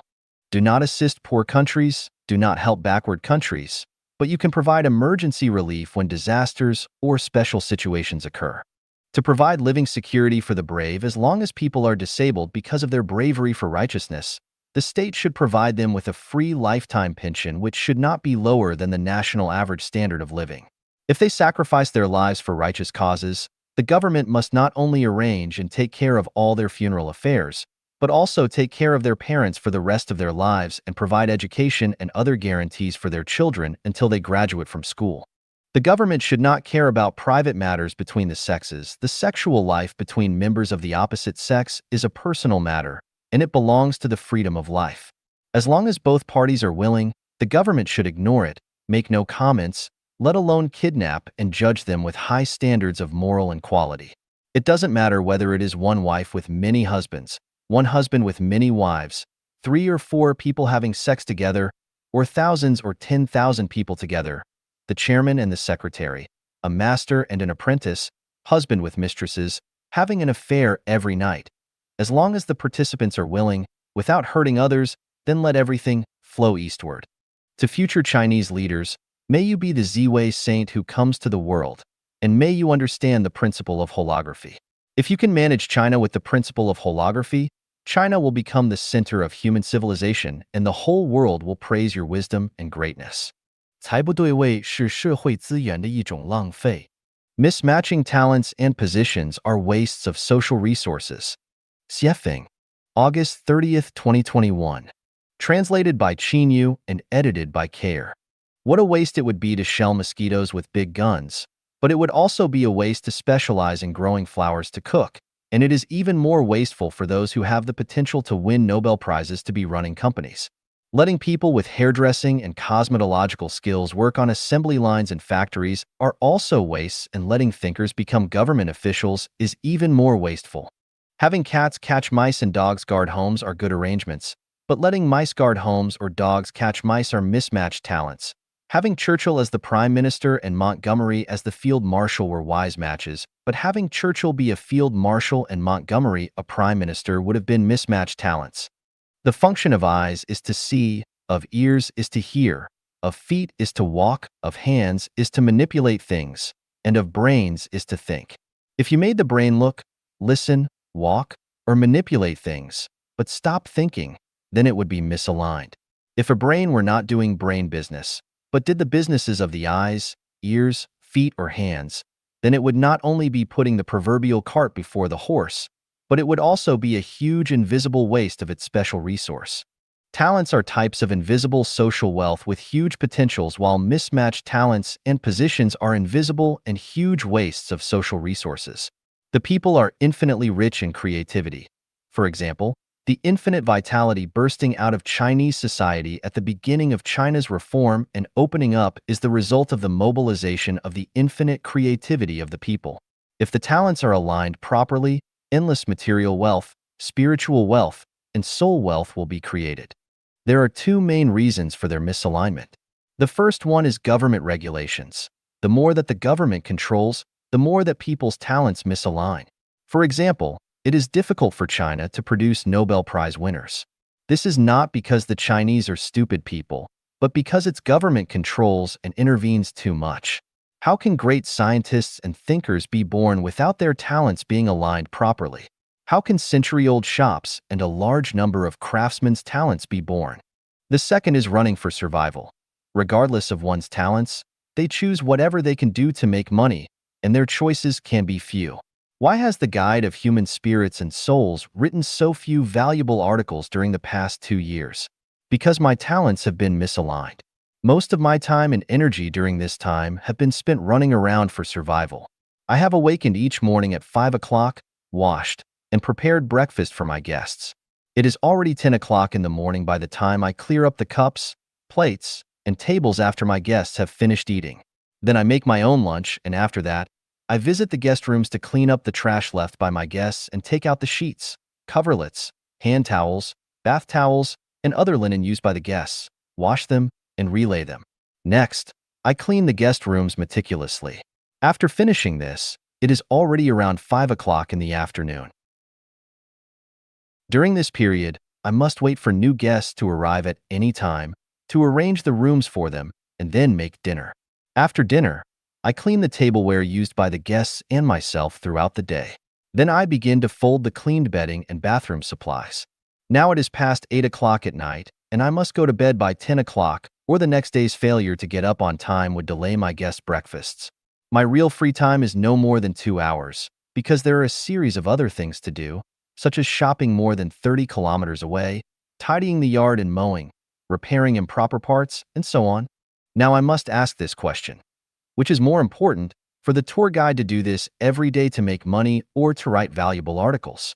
As the tour guide, I understand in my heart that this is a sorrow for mankind and a huge loss to civilization, but even more so, it is an incalculable loss to life genuine and its celestials. A bit alarmist, is it not? History will tell you the answer. As the tour guide, I know in my heart that my talents are misaligned and that I am putting the cart before the horse, but since humans cannot be aware of this, then I will take things as they are and enjoy the happiness and tranquility of ordinary life. Where is mankind's escape? How do we eliminate the phenomenon of misaligned talents? The answer lies in the tour guide's brain. 根头栽在了细节上. Stumbling on the details. Xiefeng. August 24, 2021. Translated by Chinyu and edited by Care.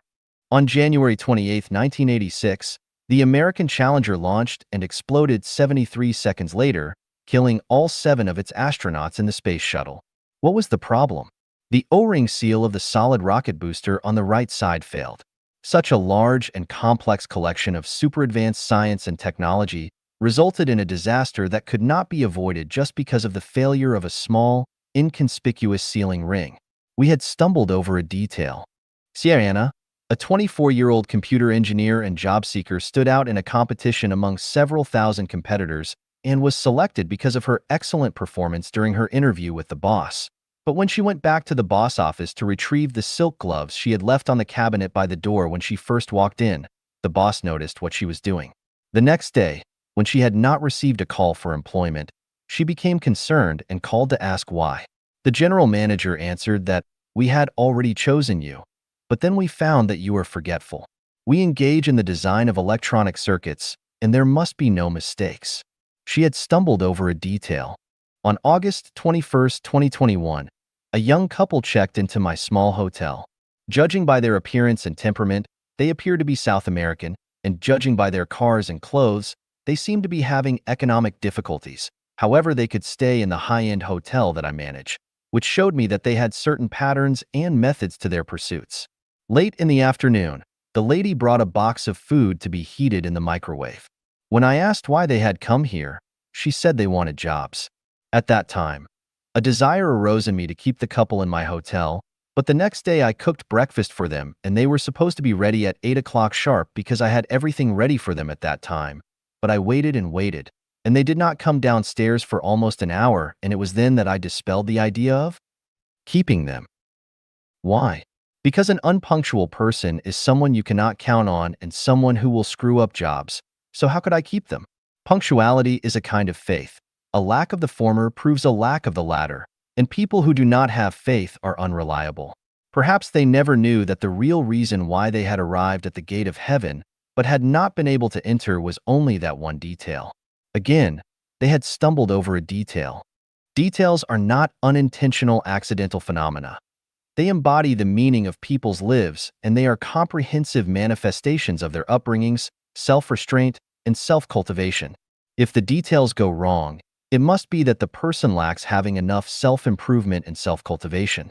When people face dilemmas, their problems must lie in the imperfection of certain details, but they may never know that it is their imperfection of one or a few details that has led to their dilemmas.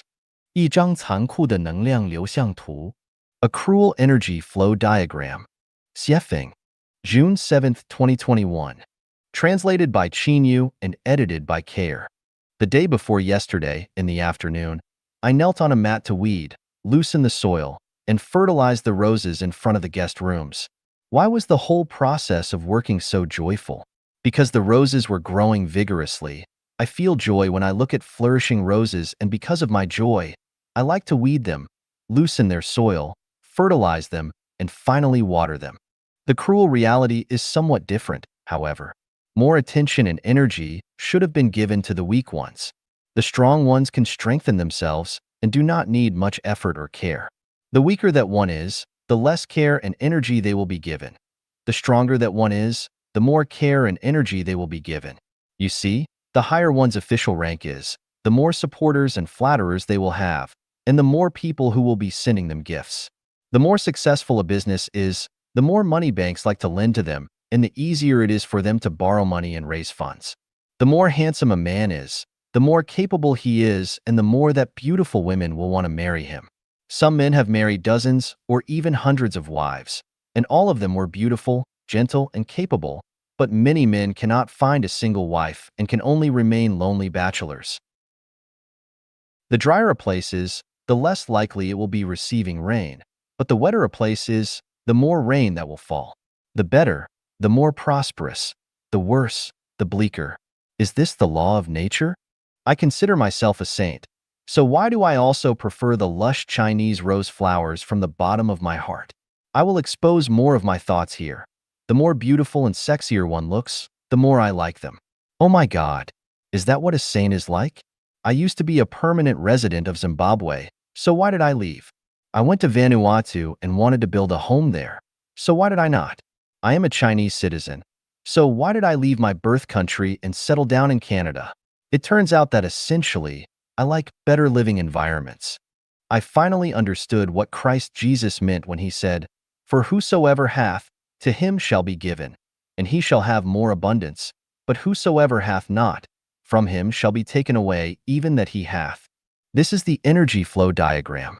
After seeing and understanding this energy flow diagram, as people, we must strive to make ourselves excellent all round. The more excellent, the more energy one will get, and the more imperfect, the less energy they will get. It is useless to complain, to cry and shout, to blow up, or to have trouble with others. The only way that works is for you to make yourself excellent. This is the true meaning of God helps those who help themselves. 测试一下你是不是真男子? Are you a real man? Xiefeng. March 29, 2021. Translated by Qinyu and edited by Care. Having any of the following behaviors will reduce your manliness.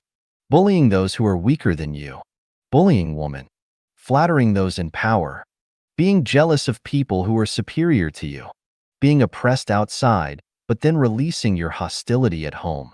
Being obedient outside but bossy at home. Having no courage to resist injustice. Intervening in internal struggles rather than to expand living spaces outside. Having any of the following behaviors will increase your manliness. Taking care of your own affairs without needing help. Making people around you happy, joyous, free, and blessed.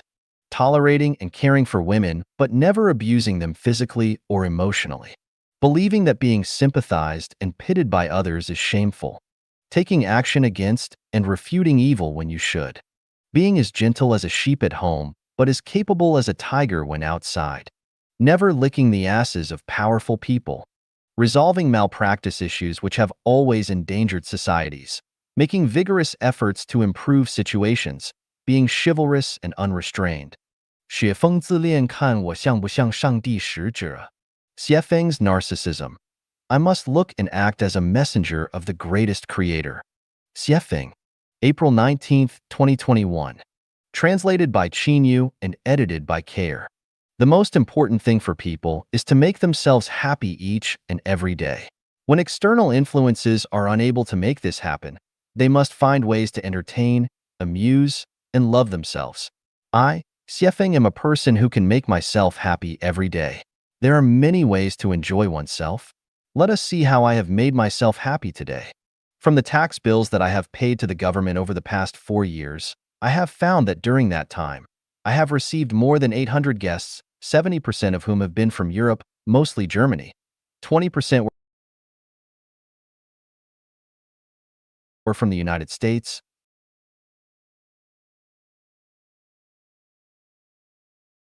Canada, and Australia. 6% were from Japan, South Korea, and Hong Kong, and 4% were from various other countries. I checked on the booking website where 98% of the guests had given me full marks in their messages, rarely to other aspects of the hotel, but full marks to my personal service. Oh my God! I have satisfied 98% of my 800 guests, 90% of whom are strict and earnest white Westerners. My goodness! Am I really that special? At least I am an excellent server and waiter.